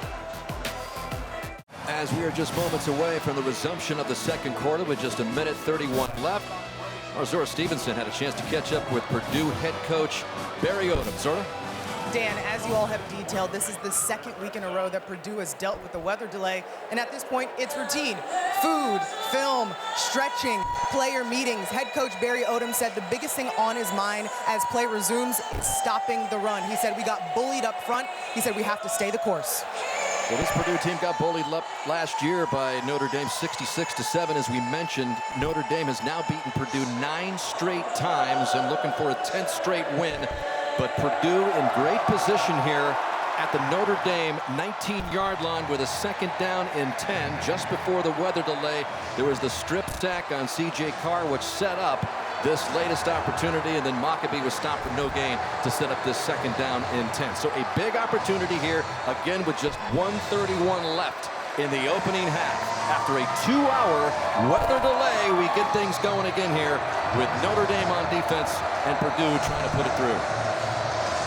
Tricky play call for the offensive coordinator, Josh Henson. You want to play the situation. You're in the red zone, but you also want to make sure you get your players back into the flow of the game. Brown throws it out the flats, and he's got Armand Branch, who's down to about the 15-yard line. Jaden Osbury on the stop after a gain of 4. Again, I would anticipate this being 4-down territory for Barry Odom. And in all these situations, you start thinking about, okay, is it a running play here on 3rd down to make it 4th and manageable? We were in this situation earlier. He threw it, and then they settled for a field goal. Notre Dame just called a timeout to reset here. As you look at Chris Ash, he was a part of the NFL Jacksonville Jaguars staff before he got back into college coaching. In fact, he spent 4 years in the NFL. And so he's back in a hot seat here. Al Golden, the defensive coordinator here, who did such a great job and had all those incredible stats racked up last year. Jason, Ash is back in the college fire here, calling defensive signals for the first time in a while. Yeah, big shoes to fill. Al Golden, one of the best defensive coordinators in college football, now the defensive coordinator of the Cincinnati Bengals. So for Ash, you say, hey, we want to continue some of the great things that Al did, but I also want to put my own stamp on it. Big 3rd down situation here. From the Notre Dame 14. Quick drop by Brown. Now he's in trouble. Pressure comes and down he goes. It was Rubio in there. Donovan Heinisch was also in there, putting the pressure on Brown. Their 3rd and final charge timeout. 30-second timeout. Yeah, interesting call here by Purdue. They choose to throw it one more time, and this is Heinisch inside, just pushing the pocket. He and Gabe Rubio, as you say, they collapse it inside, and then they just go get the quarterback. Nice job getting him down and coming up with a sack. It's been an issue for Notre Dame so far this year. They haven't applied pressure on the quarterback. Coming up in a big situation there. Heinisch really showing up today. That's just the 2nd sack of the season for Notre Dame, and that's been a big thing. Get some pressure on the quarterback and make things happen. So that's brings up 4th down and 9, and another field goal attempt here by Porath, who early in the ball game hit a career best 48. This is from 36 yards to make it 28-16. And Porath right through the middle enables the Boilermakers to get on the board after the turnover. And the strip sack on Carr to get within 12, with still some time here for Notre Dame in this opening half. We touched on the drive for Notre Dame, scoring touchdowns on their first 4 drives. The only time they didn't have success was their last drive. They had gone into 2-minute mode. They got sacked on the first play. It was the sack fumble that gave Purdue that field position right there that led to a field goal. No doubt Marcus Freeman's going to come right back and try to attack again in a 2-minute mode. Important for CJ Carr to make sure he takes care of the rock in this situation. And the Irish could get some big-time momentum. Again, they will not go in the locker room when this half is over. It'll be a quick reset, and they'll just tee it up again to start the 3rd quarter. And in that 3rd quarter, Notre Dame will get the ball first because they deferred the opening kick to Purdue. A little bit of a different spin on the middle 8 that we're talking about, right? They come back here for 131. If they can win this by getting some points, they'll come back out and get the ball again 3 minutes later. The start of the 2nd half could be a big swing for the Irish. So Notre Dame with no timeouts, a minute 13 left. Jadarian Price is going to come out with it. And we got a flag on the field as he breaks it loose, but again a flag is back at the 13-yard line as Price streaks to the end zone, but we'll check on the flag.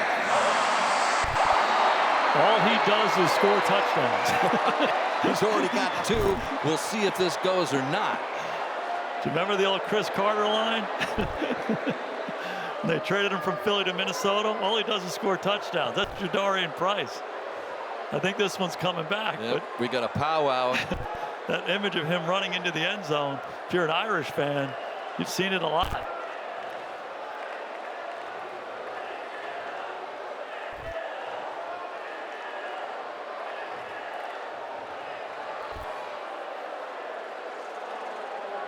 See what the penalty is, but just the latest of what Price can do. He's unbelievable. There is no foul on the play. Well, no more drama. That's another touchdown for Price, and that is a 100-yard return, folks. Wow. Look at this. Tackle. We've been talking about him bouncing runs all day long. This is straight as a string. He runs right into the middle of the coverage of Purdue. The blocking was fantastic. Look at him. You know, I hate that it was marred by a flag that in the end didn't mean anything. Yeah. If you look at touchdowns per touches, I don't think anybody has more than this guy, Marty Biaggi, the special teams coach. Had a big punt block last week. Big kickoff return today.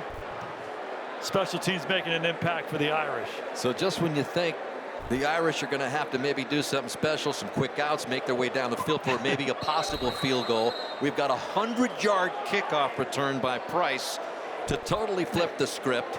Action-packed 31 seconds, Dan. It's how we started the game with a 66-yard strike from CJ Carr to Fields, and Schmidt knocks it through to boost it up to 35-16. Odom is livid on the sidelines. It's one of those when you're a coach and they make a call like holding. Like, what was the reason that they picked the flag up? That's what you're asking right now.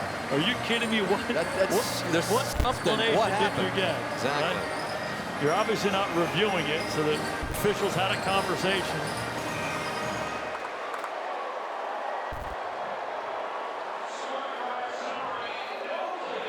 I'd have a smile on my face, too, if I were Jadarian Price.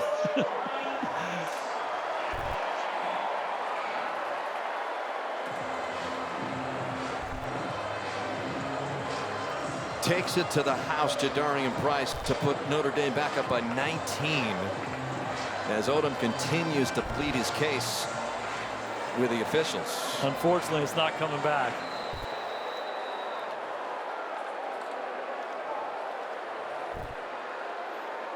You got to move on, and if you're Barry Odom and this Purdue offense, this is a great scoring opportunity for you to try to stay in this ball game. You got a minute.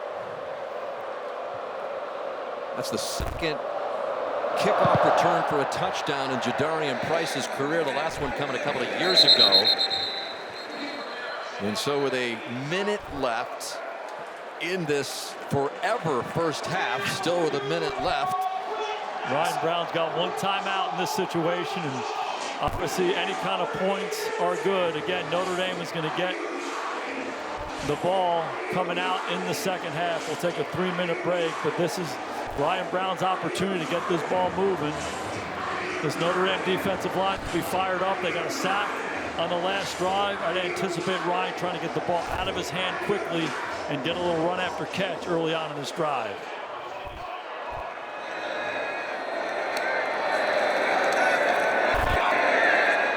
Brown trying to avoid the pressure, does so. It's complete and caught by Maccabee, and it's a pretty good gain across the 35-yard line. 53 seconds left after a gain of 13. Like how Maccabee got north and south right after the catch right there. The clock is going to stop on a first down temporarily, and then it'll start up again, so you got to be ready to roll.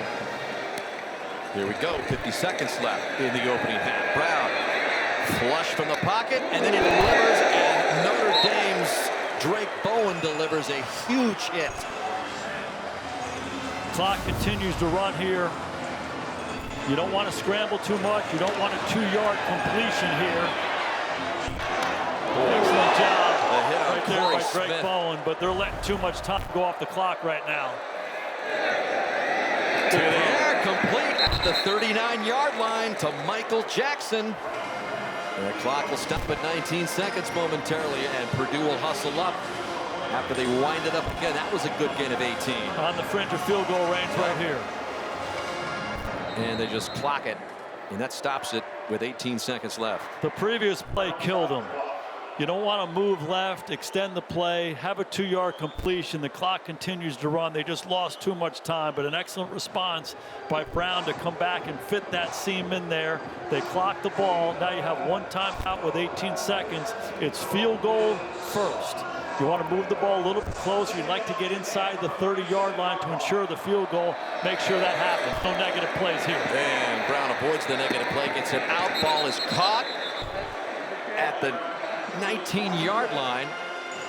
That's Corey Smith again, who took the big hit by Drake Bowen. That's a gain of 15. Yeah, at the end of the down, just to make sure he's got his feet in. 1-2, he's controlling the ball. Ball moves a little bit. I think they'll get this ball snapped. Yep, ball at the 24-yard line, and The ruling on the previous play was a completion at the sideline. The play is under further review. going to take a look.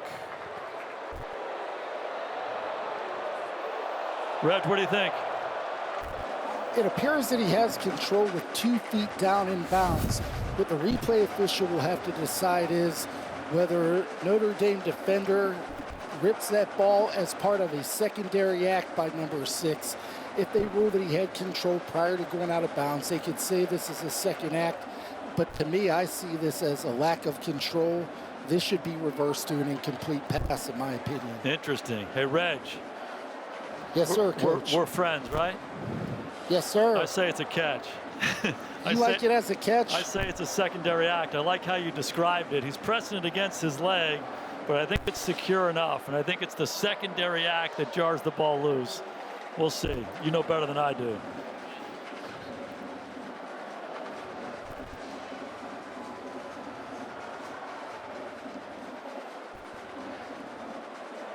They're not controlled, and now it's just pretty close. It sure is. Okay, but right now, if you're Ryan Brown, you have to be going through your mind, okay, if we have the completion, what's my mindset? If we don't have the completion, what's my mindset? I still have my timeout. So those are scenarios you're going through so you can attack this situation, whatever it ends up being. Barry Odom, whose team went in that 3-hour delay just to even get the game kicked off last week against USC, is playing a marathon first half here at Notre Dame Stadium. The reason you jaw at the officials on the previous play, the kickoff, is that hopefully subconsciously they say, hey, you know, maybe we'll give this one to Purdue. You know, this minute 31 that we had left in the second quarter seems like a whole quarter that it's taken to play. Action-packed. As the replay official Michael Conlon and company, they got the Mark Kluzinski, the referee. Got the Jeopardy music going.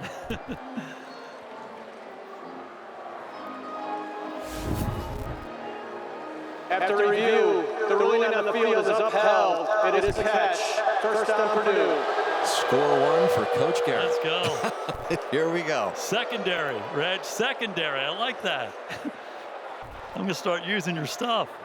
So the catch upheld by Corey Smith, and with 13 seconds left. Okay, now you're in field goal range. You have a timeout. Nothing backwards here. Maybe take a shot at the end zone. Field goal kicker wants you to get closer. Be ready to use the timeout and anything inside. About a 42-yard where it is There right we go. now. Here's Brown taking a shot at the end zone, and he's got Tuggle for the score. Love it. How much can you pack into a minute 31? That one good from 24 yards to Nitro Tuggle, who ignites the end of this second quarter. Absolutely love the call by Josh Henson, the offensive coordinator, and the decision. Freeman is by Ryan beside Brown. himself. He's seen too many of these big plays. That's it, the explosive plays. But I love the decision to go attack the end zone, knowing you have the timeout. Excellent route by Tuggle. Big time throw by Ryan Brown. And just when you think Notre Dame is getting some big time separation, you got this that happens. Nitro Tuggle, in a span of only 53 seconds, is the exclamation point on a 6-play, 75-yard drive. That's Tuggle right there. Inside release, goes back out to the corner. Ryan Brown stands in there with a guy in his face, and one more time going after the true freshman, Mark Zachary. He's in good position. Tuggle creates separation. You can't throw it better than that. Big time throw and catch. Tuggle's in his neighborhood essentially. He grew up in Goshen, Indiana, just 30 miles away from here. He spent the year at Georgia. He's back in his native state, playing at West Lafayette, was just about 100 miles down the road. So I'm sure he's got some fans and family that are here and watching this. And Marcus Freeman, who had so much frustration after watching last week's big play assault by the Texas A&M Aggies lead to the victory eventually, sees Brown connect with Tuggle for another big score. Barry Odom's Purdue team is not going away. Okay, Jadarian Price just took it 100 yards. If he takes time, we got 7 seconds. If he takes it to the house here, well, they're not going to give him a chance. Good idea. That is a good idea. Notre Dame just bringing it across the 35-yard line, and that should be the end. Finally, nope. We've got 2 seconds left. And while we wait, we've got plenty of time, Ahmed, to send it back to you in the studio. We can eat up some time for you there, Dan. We got Auburn, Oklahoma, an update. Auburn up by 1 until John Mateer, 9-yard score, taking it himself. The 2-point conversion did fail, but it's a 5-point lead with about 2 minutes to go in that one. All right, Ahmed, we've got 2 seconds left in here to finally put a wrap on the opening half. I think we're taking a knee here. You think? Yeah. Yeah, they're in that formation. I think enough is enough. And again, they will not go to the locker room, so stick around, folks, if you want to watch what happens to start the third quarter. Notre Dame will have the football. They're going to get the third quarter kickoff. Marcus Freeman will have just a few minutes here to kind of reset here and try to stave off these pesky Boilermakers who pulled back within 12 at the halfway mark. Well, with a 2-hour weather delay, it was about a 3.5-hour or so opening half, but Notre Dame on top 35-23 in search of their first win of the season. Going to have to go into the night a little bit more to see if they can finally pick it up against the Purdue Boilermakers. And Barry Odom's team has taken on the personality today in this road opener for them of his coach and what he's all about. Never say die, play hard, play tough. And for the third time, which seems like in a span of 2 minutes, Jadarian Price is going to have another kickoff chance, perhaps, for another kickoff return here. He took it 100 yards just a few moments ago. This time, they're going to come out to the 25-yard line. Let's take a look at our Google search trends for tonight, where spiking at some plus 400% is who's the best running back in college football. Got a feeling who that might be if you happen to be watching the game, or the two obvious choices. I think we got a couple great candidates wearing gold helmets here today. There they are. Jeremiah Love and Jadarian Price. Talk about making things happen big time. Seems like about every other time Price touches the ball, he's in the end zone. He's touched it 7 times tonight. He scored 3 touchdowns. Hard to do. Here we go. Start of the third quarter. And CJ Carr will go to the air. Hasn't gone to the air a lot after the opening drive, but he goes to Jordan Faison for a nice gain with Hudari Hines on the coverage. Hicks, who had some questions about the long delay and are they going to come out and be ready to play. 1:31 at the end of that second quarter when play resumed. 17 points were scored. Purdue scores 10.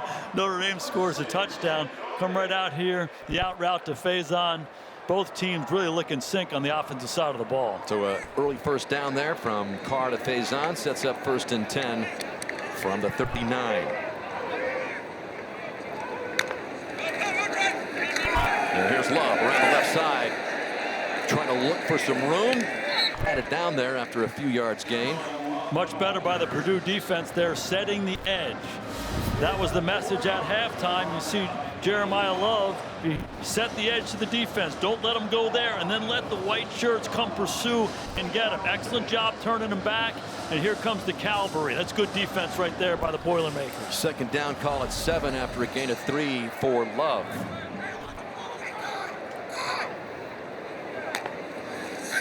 Here comes the pressure. Carr escapes it, steps up, pump fakes once, twice, and then overthrows Jaden Greathouse. And that's one area for CJ Carr that he can continue to grow. We saw a couple good runs in the first half, But once he gets out of the pocket here, go make a play with your feet. The eyes are up. He gets a little hesitant. Made a couple bad throws in the first 2 weeks in similar situations. It's debilitating to a defense when your quarterback gets out of it and makes just even a 3 or 4, 5-yard run. He's capable of making those kinds of plays. Notre Dame a perfect 4 for 4 on third downs in this game so far. They need 7 here. So here's Carr, and he's got the first down, and he's got Malachi Fields. Fields is that big boundary receiver that Notre Dame loves. Oftentimes he goes down the field running go routes. This is just a hook route. Run up, outside foot in the ground, drive back to the quarterback. Protection's excellent. Love how CJ Carr puts it right on his face mask. Fields has 2 catches, the one for a touchdown for 66 yards, and that one good for 11 more. So he's got some 77, 78 official yards right now in receiving yards. And Notre Dame on the early march here. Here is what a cut by Love. Not one, but 2 cuts that opens him up down the sideline and streaking for the end zone. Touchdown, Notre Dame. What a run by Love.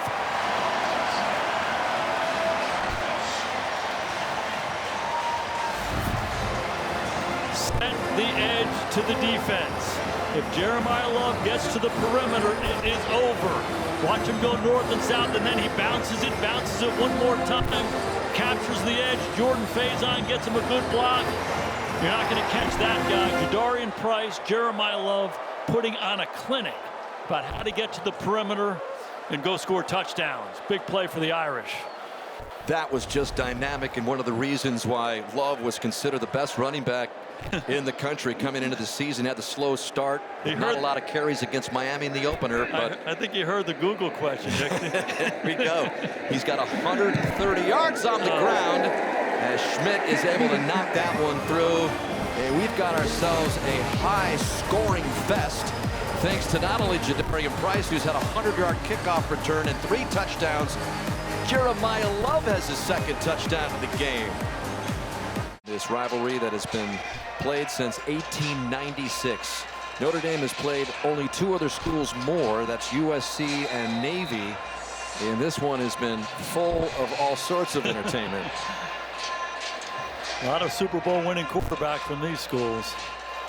Pretty impressive. Notre Dame is averaging 7.8 yards a rush thanks to this latest star-studded display by Jadarian Price and Jeremiah Love. And Purdue will try to attack back, starting at the 25. The big issue with Notre Dame coming into this game was their secondary, and it remains an issue. Ryan Brown going after the youngster Mark Zachary down the field on a go route, having some success on the other side on a deep in cut. And then one more time right before the half, back at Zachary on the corner route. If I'm Chris Ash, the defensive coordinator at Notre Dame, I start playing some more zone. I play out of there. I force Ryan Brown to throw the ball underneath. I rally and tackle. They can't keep giving up these big plays. And no one's waited longer to get to the ball game than Adon Schuler. Finally eligible after the targeting in the last game. He's back here in the second half, and Brown is on the mark to Branch for a good gain and a first down for Purdue as we check it again with Zora. After Purdue's last touchdown, defensive coordinator Chris Ash sat alone looking at the film. He then slammed the iPad. Head coach Marcus Freeman sat alone looking at the film.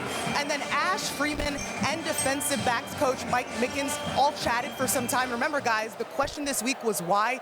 It looked like they were trying to figure out why there, too. There was another big gain as Maccabee keeps it on the ground here. Maccabee has been pretty silent on the ground outside of the touchdown pass that he threw to his quarterback to set up the Purdue scoring earlier. But this is how much scoring we've seen in the last 4 minutes or less. 27 points officially in the last 3 minutes and 52 seconds scored by these two teams. And Notre Dame with the latest one on Love's 46-yard romp to get out ahead of Barry Odom's team by 19. Notre Dame is too depleted in the secondary, and Purdue has too many weapons to play so much man. Here's the toss to Maccabee. He just can't seem to get any traction.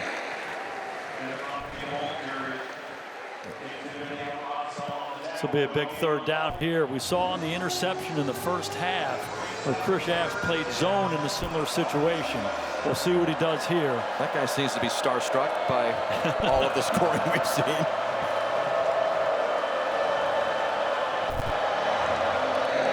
Purdue not nearly as successful on third downs today, just 3 of 9.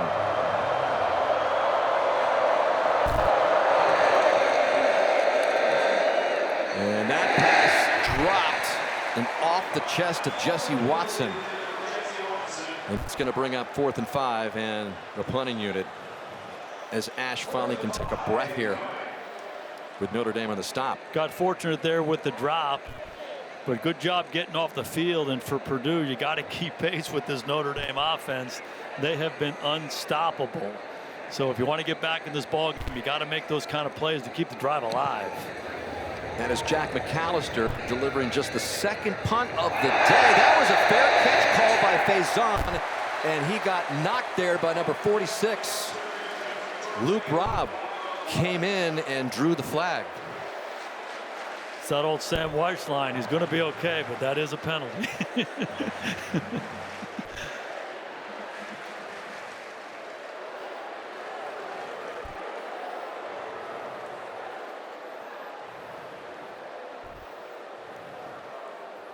After the play was over, personal foul, late hit, kicking team number 46 contacted the receiver after a fair catch, 15-yard penalty, first down, timeout.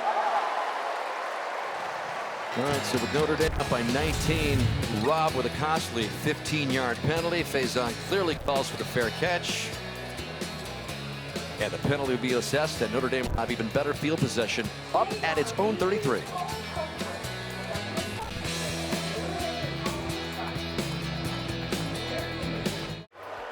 Just one of those gorgeous times, late summer evening, Notre Dame Stadium, dusk. Picture postcard night after the rain and lightning moved through. Notre Dame trying to add to its 19-point lead, and Carr will keep it on the ground. I mean, that's all he's needed to do. He's only thrown the ball 7 times, but he goes to Jadarian Price to start this series. How about this, Jason? 9 total touchdowns in the last 7 quarters between Price and Love. Tell you what, dynamic duo, those two guys, and they attack you so many different ways. Both guys can run inside, run outside, and catch the ball out of the backfield. Hard to handle. Rolling to his right, CJ Carr's got Faison for the first down.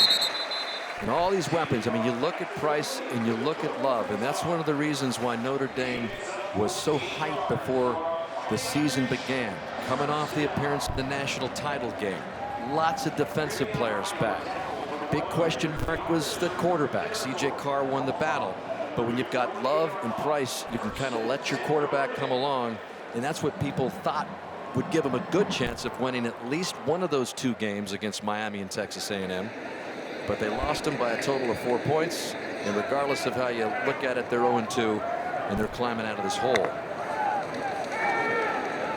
From Purdue's 48, CJ Carr going deep downfield, and he's got Faison for the touchdown.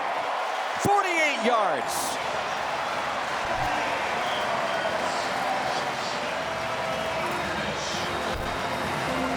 So just when we talk about the Love and Price show, Faison shows up with a strike from Carr.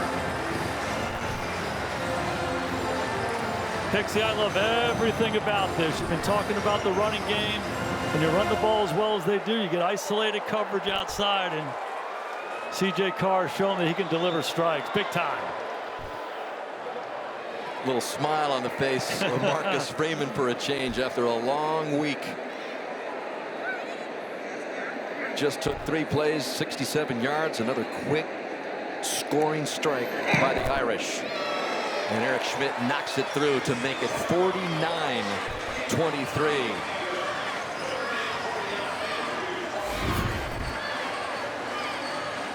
Hey, throughout this ball game, we have seen CJ Carr throw out routes to Jordan Faison to the field. He gives him a little stutter signal at the line of scrimmage. That's the stutter across his lips. DB bites on the out route, Faison up the sidelines, and one more time, CJ Carr right on the money. Out route, out route, out route. Let's go out and up. the signal at the line of scrimmage. Let's throw touchdown passes for Notre Dame. Are you kidding me? I thought it was interesting in our conversation with CJ Carr. Jason, you asked Carr to describe in one word. He went down all the wide receivers, and when he got to Faison, Carr said, golden touch. Every time you throw it there, good things happen. Good stuff happens. And Faison, we've talked about, has won a national championship at Notre Dame as a member of the lacrosse team.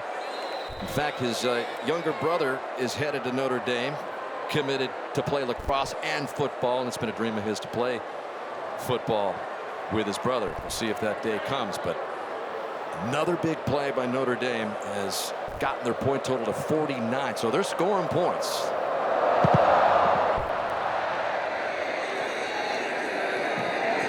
And Purdue will get another shot to try to avoid a blowout status here if they're not careful. Jordan Faison is just a really good football player. We saw that when he walked on. You know, his first opportunity a couple years ago, big night game at Louisville. He scores a touchdown the first time they throw it to him. And like CJ said, he's got a golden touch. He's got an excellent feel for playing. He's an excellent athlete. Very good change of direction and underrated vertical speed. We saw it right there. Quarterback-friendly guy. Carr delivered.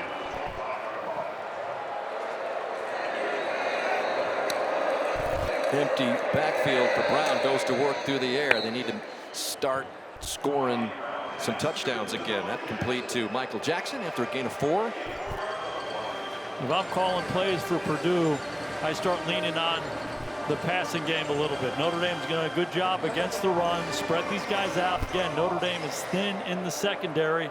Try to create some matchups. Monkevy's pretty much been a non-factor. He's got pressure from the right, gets rid of it, and it was a dangerous pass as Dallas Golden was on the coverage. They're dying to create some pressure on the quarterback. Tuialamaka on the top of your screen. Just captures the edge. Great outside rushers know how to bend. Bend and accelerate to the quarterback. Awfully good by Tuialamaka right there. 3rd down and 6.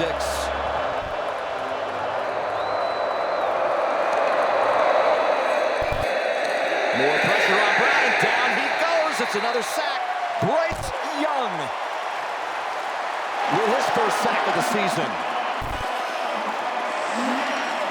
A guy that they've kind of been waiting on, Jason, to reignite. He put on some 20-25 pounds, so he's actually had to change his style of play a little bit.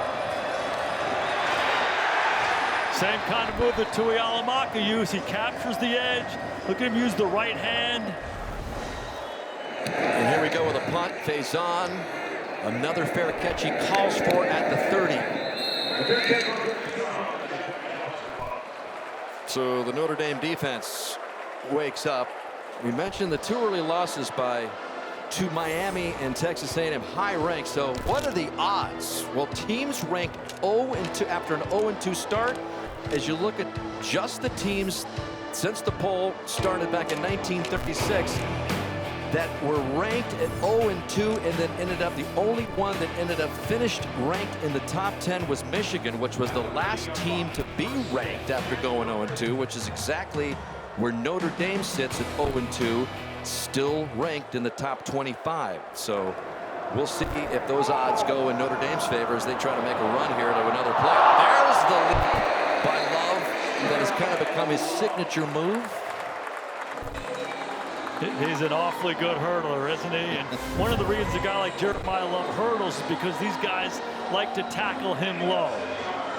And when I tackle him low, I'm going over the top. You've seen him make a lot of big-time runs over the last couple of years. Awfully good.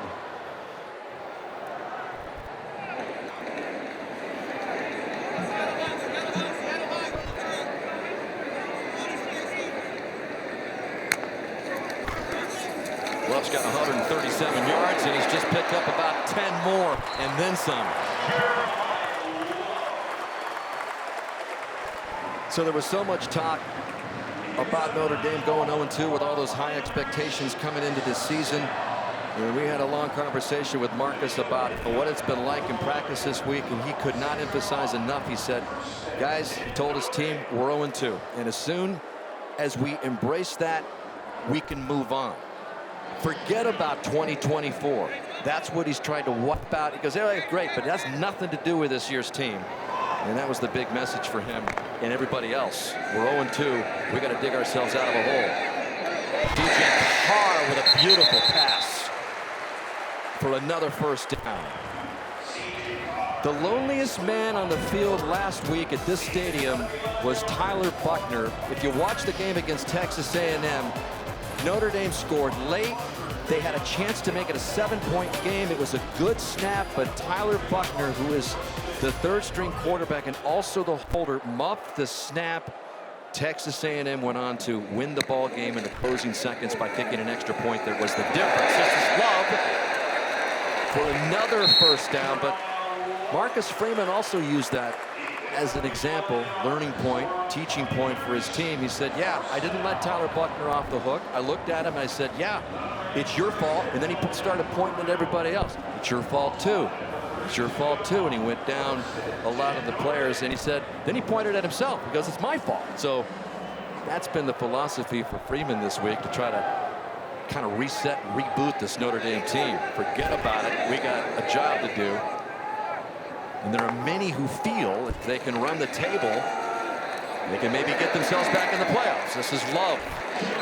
You know, a lot to unpack with our conversations with Marcus this week, and you said it. He's been emphasizing. Holding. Offense number 7. 10-yard penalty. Repeat first down. Yeah, it's Ty Washington on the hold, but you know, he was emphasizing embrace 0-2, and a lot of people say, "Hey, coach, I mean, 2 ranked teams. You've lost by 4 points in 2 games. Hey, you know, remember what you did last year? You lost to Northern Illinois, and then Purdue, ironically enough, was the team that got you going." And he said, "I don't want to hear any of that."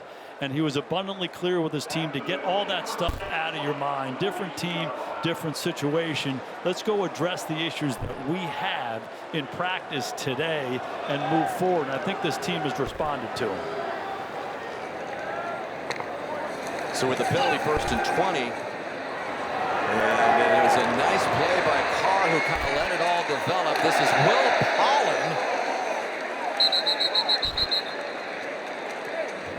who is a captain on the team after transferring over from Wisconsin. They love Will Pollen, they love his practice ethic, and they want to kind of work him into the game plan as soon as they can. Love the call by Mike Denbrock. We've seen CJ Carr sprint right and throw right. Now he sprints right and throws back left to Pauling, and you said it, a captain, was out Wisconsin, dynamic playmaker. They want to get the ball in this guy's hands a little bit more. It's a good way to do it right there. So they got a little bit of the chunk back, but still faced with 2nd and long. And to his right, Carr, that is a strike. And that is Pauling again with the catch. Will Pauling, one of those film rats, Jason. They call him the Goog Rat because that's where he does most of his hanging out.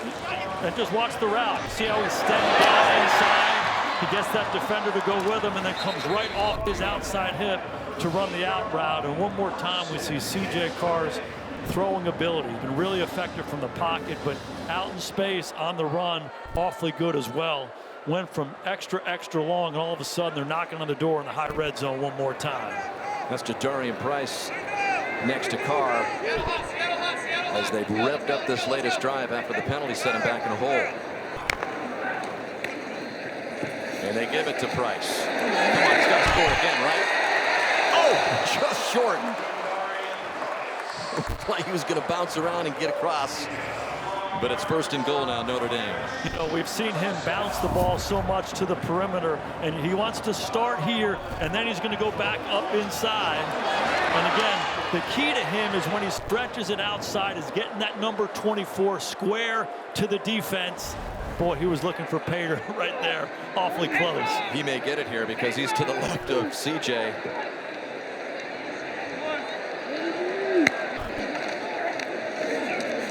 Price in for his latest score.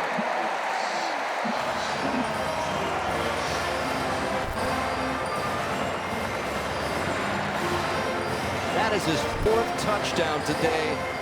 1 on the 100-yard kickoff return and 3 on the ground. Hicks, I've never seen anything like it. 4 touchdowns and 10 touches. He's got 6 for the year on 30 touches. Every 5th time he gets the ball, he scores a touchdown. It's the greatest touchdown per carry rate I've ever seen in my life. I'd be smiling too. And it's blowing up. JD. It's blowing up this game. 56-23 if Schmidt can add it on. And now Notre Dame sits comfortably way out ahead of Purdue. Well, we had the weather delay earlier, so we want to remind those of you in the Lafayette, South Bend, Terre Haute, and Fort Wayne markets that this game is going to be continuing on NBC.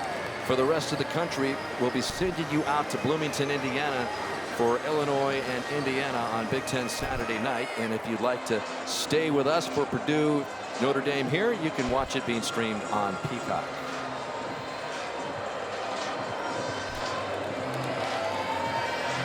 So a wild one here from Notre Dame Stadium. The Irish looking like they're finally going to break through with their first win, but we still have 3:50 left here in the third quarter. After a near 2-hour weather delay, Notre Dame has come out and finally put some distance between themselves and their longtime rivals, the Purdue Boilermakers. And Jadarian Price and Jeremiah Love have been the stars of the game, with some cameos by CJ Carr, Malachi Fields, and Jordan Faison. Attacking the defense different ways. That's what Notre Dame is doing. And if you're the defensive play caller, it's hard. Hey, do we want to stop the run? You stop the run. CJ Carr and this receiving core are going to get after you outside. If you play pass, Jadarian Price and Jeremiah Love are going to run you out of the stadium. Been impressive offensively all day long. And Eric Schmidt just keeps hammering it through the end zone in place of Noah Burnett. Well, I had to kind of take a double look, kind of figure out how many touchdowns that Price scored. Let's see, 1 kickoff return, 100 yards, 3 on the ground. That's 4. Jeremiah Love, we had a long conversation with him.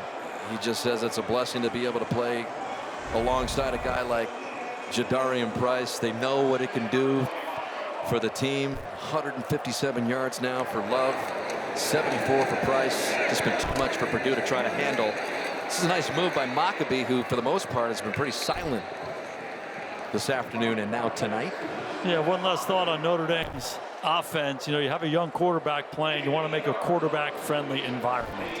And so when you're able to run the ball with dynamic players like Jadarian Price, Jeremiah Love, that just makes CJ Carr's life so much easier. And they give it to Maccabi again. He'll pick up the first down.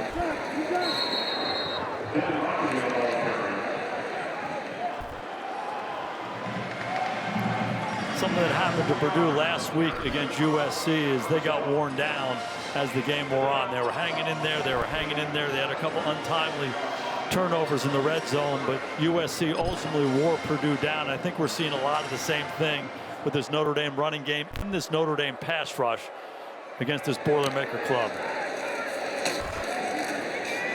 And they keep it on the ground again. This time Malachi Thomas brought down by Boubacar Traore company. This is the very first time that Barry Odom has ever been to South Bend, Indiana. Not the first time that his family has been here, though. He was telling us earlier that his wife went on a recruiting visit with one of his sons, Garrett. And so they visited Notre Dame and actually had a chance to meet up with Marcus Freeman. But the very first time that Barry Odom has been here to South Bend. 2nd and 11. Brown chased out of the pocket. We got a flag in the backfield there.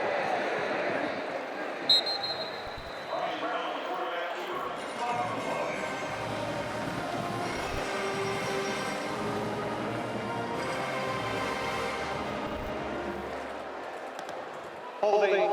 Offense number 79. 10-yard penalty. Repeat, second down. And that's on Tanona, who has had a rough day. Penalty. So there is Garrett Odom, the son of Barry Odom, the head coach. And there is the meeting that he had after his junior year in high school, the recruiting trip that Coach Odom's wife took young Garrett on. Barry wasn't there, but posed for a nice photo with Marcus Freeman. Spent some time of his own at Purdue. Freeman was defensive coach and the defensive coordinator as well at Purdue. Spent 4 seasons there. Brown under pressure, just throws it away. I love the story that Barry Odom told us during that whole recruiting process. He didn't make the visit here to South Bend, but whenever Marcus or any of the Notre Dame coaches would call, he would always put the cell phone on speakerphone. And he would listen in to how they were recruiting his son. And as a head coach thinking about, that's pretty good what they're doing there. Kind of taking those recruiting tips to use him for himself here at Purdue or at UNLV. And always learning, always trying to get better. 3rd down and a mile now for Brown. And they're going to give it a shot with Antonio Harris here, which will bring up 4th and long. And as we slip into the final minute and a half of this 3rd quarter, the game slowly slipping away here from Purdue and Barry Odom, who just wanted to get his team to the 4th quarter with a chance, but it had gotten out of hand. That is Will Pauling instead of Jordan Faison, awaiting the kick now from Jack McAllister. He's going to let it drop in front of him. Takes a little bit of a Purdue bounce and finally out of bounds at about the 23-yard line. So a little too much firepower for the Boilermakers, the Notre Dame talent rising to the occasion.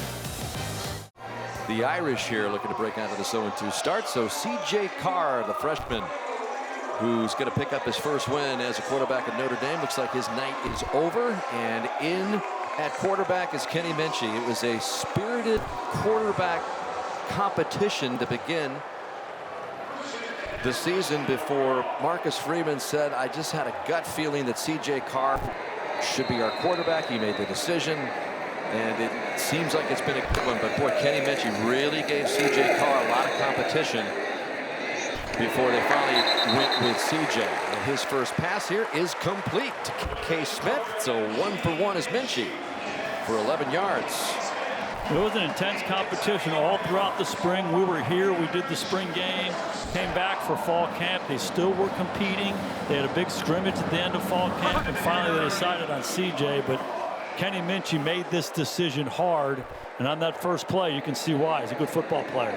Steve Angeli, who ended up going to Syracuse, was also in the mix, but Marcus Freeman said he needed to play, and he totally understood why Angeli took off, but it turned into the CJ Carr Kenny Minchey competition, and finally CJ Carr was the guy that won out.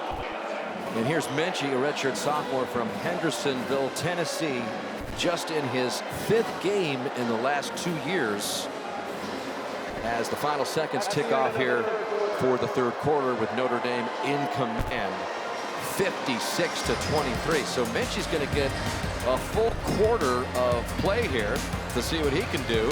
CJ Carr's night over, but not before he threw a couple of touchdown passes and watched the Love Price show, just like we did.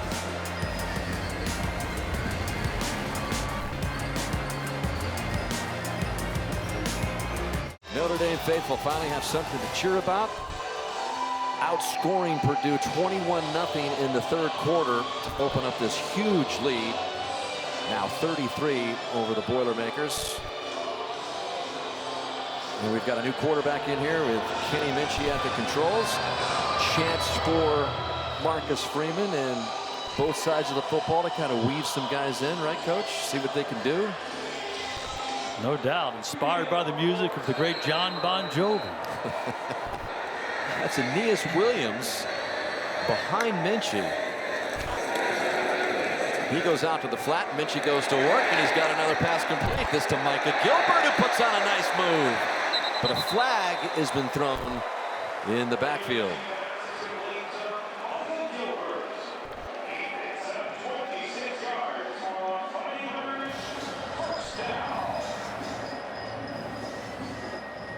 Personal foul, roughing the passer, defense number 95, 15-yard penalty, automatic first down. So that makes it a huge play. Braylon Charles called for the penalty. For a guy who hasn't played a lot of football, this was awfully good by Kenny Minchey, climbing up inside that pocket, throwing the ball under duress and delivering a strike. It looks like they hit him up in the head and neck area. And here's another young receiver for Notre Dame, Micah Gilbert. Put that one on the clinic reel. Great vertical burst, great separation against Grimes, the veteran at Purdue. Good throw and catch by a couple of youngsters. Third catch of the year for Micah Gilbert. He had his first touchdown reception of his career in the Miami game. And Minchey now off to a nice start, flushed out of the pocket and complete. Ball at the 20-yard line to Ty Washington, one of the tight ends for Notre Dame. Gain of 3 for Ty. You know what I loved about that, Hicksy, is you saw Kenny Minchey start to move right, and he knew that he couldn't hold it long. He was going to get hit from behind, but he moved quickly and got the ball out of his hand. A really good decision. Protecting the ball when you're out in space is critical. A nice job by Minchey. Big difference in the two quarterbacks, Carr and Minchey. Minchey a little bit more mobile. That was talked about when they were deciding who to go for, but they like CJ Carr's passing ability downfield and the arm that he had and the accuracy, but it was close. Minchey proving to the coaches that if something were to happen to CJ Carr, and you know, Coach, in all your coaching days and playing days, 2 quarterbacks, real quality guys, is a huge asset. Absolutely, you got to be ready to go. And you know, if you think about Notre Dame's season last year with Riley Leonard, the quarterback run was such a big part of it. Third down situations, red zone situations, and Kenny Minchey offered that dimension, and that was something the coaches really hemmed and hawed about, that element that he would bring. But ultimately they settled on Carr. I think they made the right decision, but this guy can play too. 3rd and 4. Notre Dame perfect on third down conversions today, and this is Williams trying to pick it up. He's going to come up just short, which will bring up 4th and 1. You know, a lot of talk about Jadarian Price and Jeremiah Love, but Aeneas Williams played a lot of football for Notre Dame last year as a freshman because of his ability to play on third down, protect, and also to run routes. And you know, they're deep in a lot of positions. They're awfully good at the top of their roster, but there's a lot of depth in this program as well. This is Schmidt. We've seen him hammer through a number of extra points today, but could be his very first field goal for Notre Dame, and it's wide left on the 31-yard attempt. Schmidt, who's filling in for the injured Noah Burnett. Not like it's a huge deal on the board. 56-23. Notre Dame in complete control. Eric Schmidt, the new field goal kicker, kickoff guy as well, just bummed that he wasn't able to connect on that rather short field goal. The hold was solid by Buckner, had the problems late in the game against Texas A&M, but this guy, Jason Carr, he's got to hang on to that. What is up with that drop? I mean, the eyes are left. He's trying to catch the ball against his chest. There's Noah Burnett, who was coaching up Eric Schmidt after the miss. That was on national television. He could have been, now he's going to get ridiculed. Not what we're looking for. Not what he was looking for. Maccabee, nothing going there. Josh Burnham on the stop for a loss of 2. So there's Burnett, who had the hip injury that forced Eric Schmidt to make his college debut. But Schmidt was one of those real hotshot high school kickers. Rewrote his high school record books. One of the most highly recruited kickers in the country. So he's had a chance to get into the mix tonight. Maccabee with another chance here. Gets just past the line of scrimmage. Cole Mullins with a stop for Notre Dame. See, this is when a lot of different guys get their opportunity to play. And don't think the coaches aren't watching this tape awfully closely. Nothing like game experience, and you want to see these young guys respond.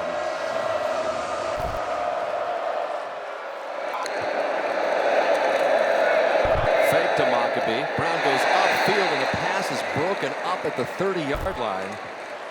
And guess who? Adon Schuler. Adon Schuler, who sat out the first half, which seems like days ago, because he was called for a target. Was kind of questionable in that A&M game in the second half last week. This is a missed opportunity here. It's a good break on the ball, but just like that guy trying to catch the extra point, didn't look the thing in. And the ball comes out. Here's McAllister, who earlier had a fake punt, picked up a first down. Will Pauling is able to corral this close to midfield. 11:10 left. for Notre Dame to pick up that first win of the year. And after that weather disruption cleared out here at South Bend, it has turned into a gorgeous night. 69 degrees as we check in with Zora again. To celebrate 50 years of women's sports at Notre Dame, the school launched the Cheer Her Name initiative, put in place to honor student-athlete stories, encourage engagement, and generate more support and resources. This weekend, over 300 former student-athletes returned to campus for the anniversary, and over the years, women's sports here have brought home 16 national championships and 19 Olympic gold medals. All right, Zora, thank you very much. As this latest drive, beginning at the 47-yard line, for Kenny Minchie, taking over for CJ Carr in this fourth quarter. Minchie with a play to the outside. The pass is caught again by Washington for a gain of 2. I really like the approach by Mike Denbrock, the offensive coordinator, giving Kenny Minchie a chance to play. This is a young quarterback, and you said at some point during the season they're going to need him, so they're giving him a chance to throw and get some big-time game reps, and he's responding the right way. That is Nolan James, the freshman, getting the carry. And here's another player, young player that they're really high on, Jason, from Westwood, New Jersey, 5'10", 215 pounds. He is young, but they say you're going to see a lot of him. And in the words of Marcus Freeman, they say he's different. I don't know, when you got those two guys, those guys are different. Price and Love, and then you got this guy. I mean, this is a deep running back room. It sure is. By the way, it is a career high for Jeremiah Love with 157 rushing yards. And look at Nolan James bang his way through close to the first down. And that's what they like about him. He's 5'10", he's 215 pounds, low center of gravity. Look at his lower body. He's a physical guy, straight ahead, delivering the blow, continue to go forward. Not a lot to hit when he bends his knees and sinks his hips, and he just keeps going. This Notre Dame coaching staff is excited about 23. Well, the guy who's taken the night off is the James Rendell, the Notre Dame punter. He has not punted a single time tonight, and on 4th and 1, we'll watch the offense try to pick up the first down. They're illegal up here. And they call a timeout just before the play. It's another Big Ten showdown that could have implications into how the whole final college playoff stacks up toward the end of the year. And again, Marcus Freeman doesn't want to hear anything about that, but if you heard Nicole Auerbach and all the guys back in the studio talk about Notre Dame's chances, I mean, it is not out of the question. They got to run the table. As Nolan James is in there again, the freshman this time for no gain, but they've got to be perfect. And the fact that they lost close games to Miami and Texas A&M to start will help. And it will help even more, Jason, if Miami and Texas A&M continue to have strong seasons, which it appears they can. USC, who they have on the schedule, is ranked. And Boise State comes in here after they go to Arkansas. So possible, but really put themselves in a hole by dropping both those games to start the season. No doubt their backs are to the wall and they need to focus on each day. Hey, credit Purdue right there. 4th and 1 in this situation. You're down by a ton and they're continuing to play. They make the short yardage stop and now they're back out on the field. But you know, Notre Dame really just has to lock in on one day at a time, one game at a time. It's a cliche, but that's the way they have to look at it. That is Malachi Singleton, the backup quarterback for Purdue, who has an offensive package in there. He'll come in there. It's not obviously the Wildcat because he's a quarterback, but he'll come in there for a change of pace. And maybe since the game is out of hand, we'll see a lot of Malachi Singleton.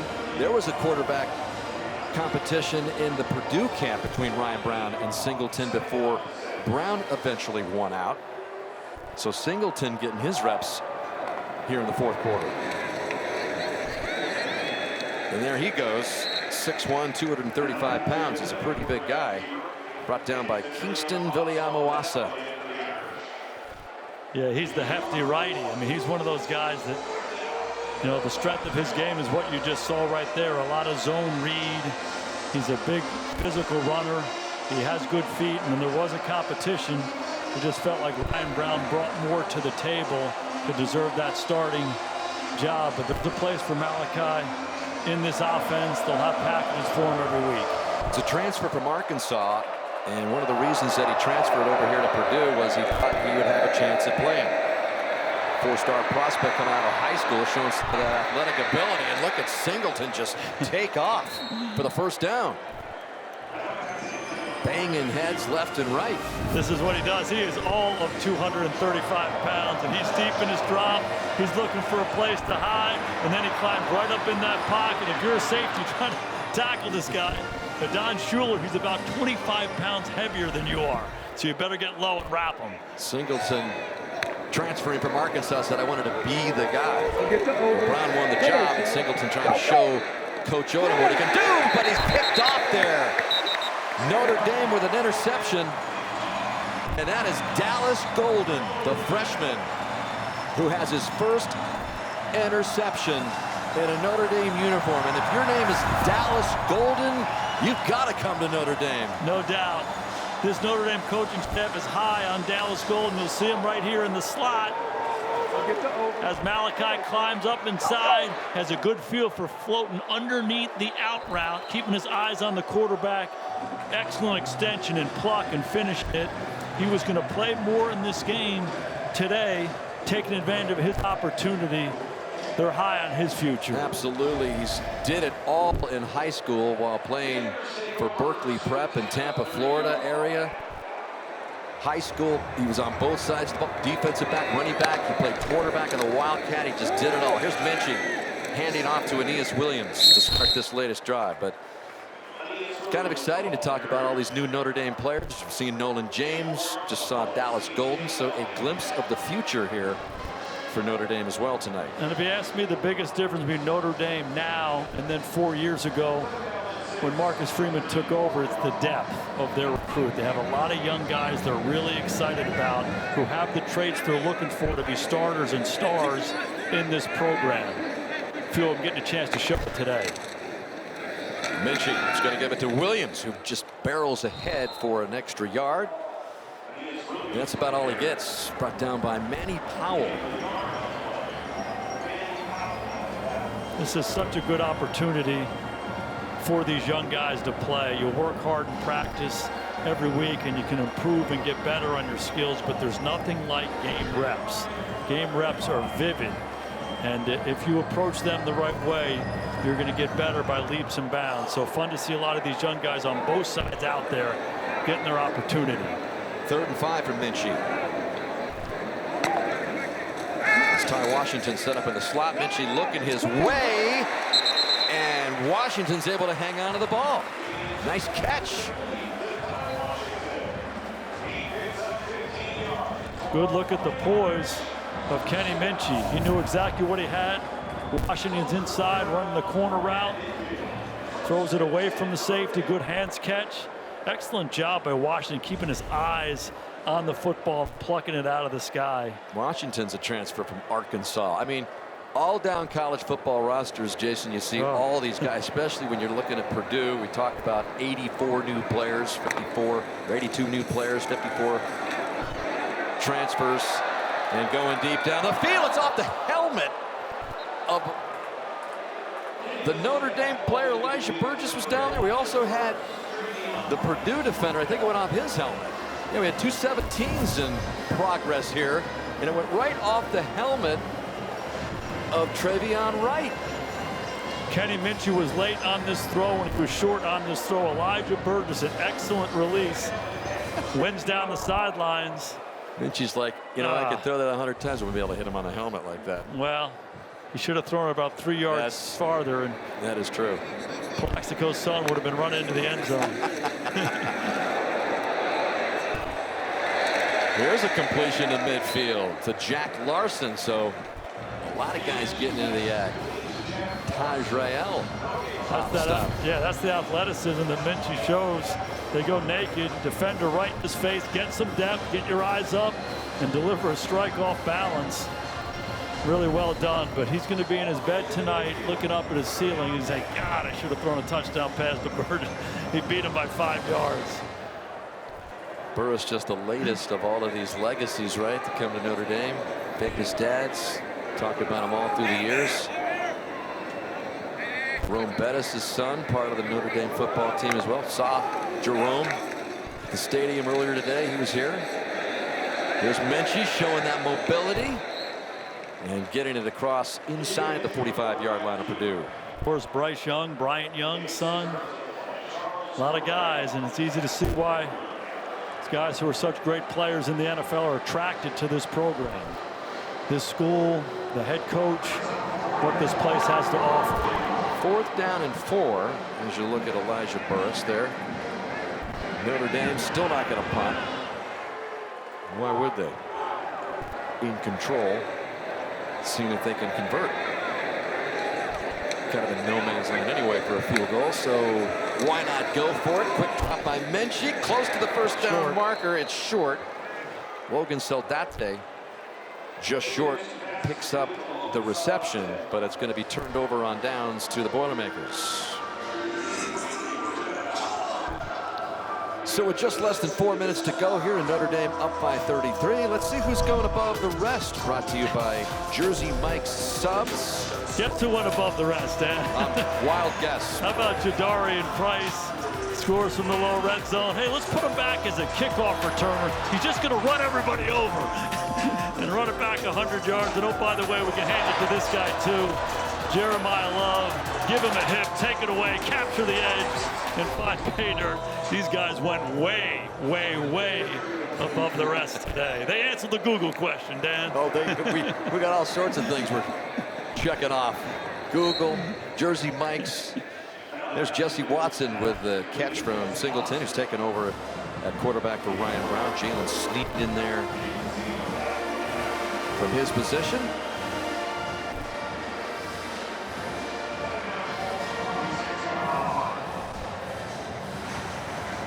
Not going to get any easier for Purdue. We'll show you their schedule coming up. I mean, they have got a murderer's row of games coming up. That ball incomplete, and Singleton was off the mark. We got a flag on the play.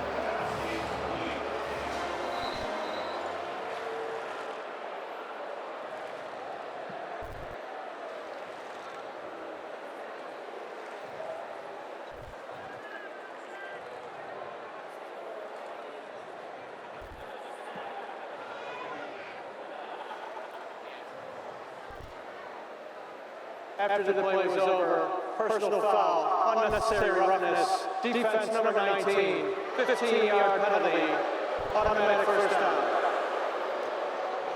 It's on Madden Faison of Notre Dame.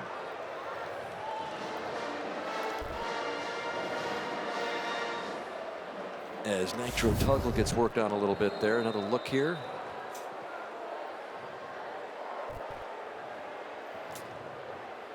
Hard to tell with that slowed down camera, but certainly the play was over and the ball was out. Here's Singleton taking that big body inside the 35-yard line. We mentioned the tough road to hoe for Barry Odom. So taking on Notre Dame tonight, including 5 of the remaining 9 opponents ranked in the top 25, and including Notre Dame tonight, they are going to play all 4 teams from the last 2 national title games. And another flag comes in here to stop this one.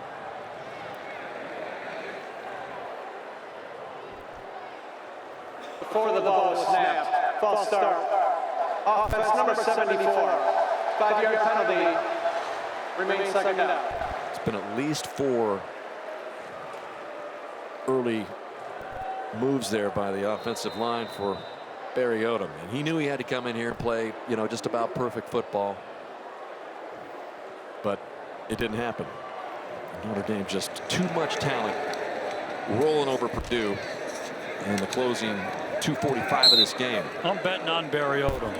This guy knows how to do it. He did it at Missouri. He did it at UNLV. And especially in this day and age with the transfer portal, you can turn programs around. And well documented, all the players who have come in here, all the turnover they've had. But watch this team play. They play hard. They play physical. They're trying to play the right way. They're not quite as talented as Notre Dame. They're not quite as deep as Notre Dame. And they're getting exposed as this game goes on. And You know, you mentioned the schedule ahead. They're going to get exposed again and again and again, but they're going to learn from these experiences. They'll continue to build the talent. They'll do it the right way. He's going to turn this program around like he has everywhere he has been. There's a lot to like about these guys. Approaching the 2-minute timeout here. And Barry Odom go to work. Notre Dame getting ready to go to Arkansas for the first time as they continue to try to keep their hopes alive for another playoff run. We'll see. 56-23 here. Final 2 minutes to finally decide this one in a game that is approaching the 5-hour mark with the near 2-hour weather delay. 2nd down and 7. Singleton perusing the field, trying to go to the end zone, and that's a touchdown. Beautiful play. Wow. Passive catch. Jesse Watson comes down with it.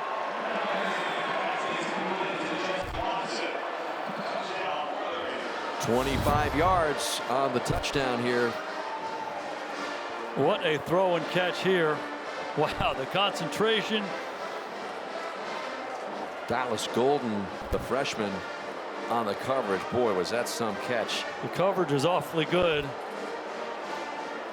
You can put that one on the reel too. Just loved how Singleton laid it to his outside shoulder down the field, and the concentration by Watson. That is a beauty. Big time throw and catch. It was Josh Henson, the new offensive coordinator for Purdue, who called Jesse Watson the most improved player that they've had. That was the latest example of it as Porath pumps it through with 1:53 to go. 56-30. Talk a little bit about Purdue's tough schedule coming up. What about Notre Dame? Touched up as well, going to Arkansas, playing the Hogs for the first time ever, and then Boise State comes here to Notre Dame Stadium, and then NC State, which is having a pretty good year. USC, which cracked the ratings with their win over this Purdue team last week, and then the rest of them, including a date with Syracuse, which beat Clemson today.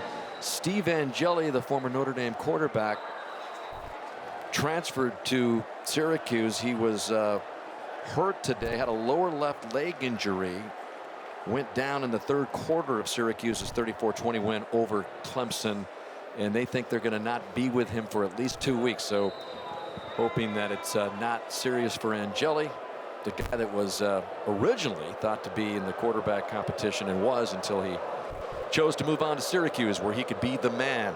Toughest part of Notre Dame's schedule is behind them, Dan, as we know, at Miami and then Texas A&M here last week. So only one more ranked opponent. A lot of opportunity ahead. That's Nolan Jenkins, the freshman, who's getting his first time here, coming close to the 20-yard line, bringing it out.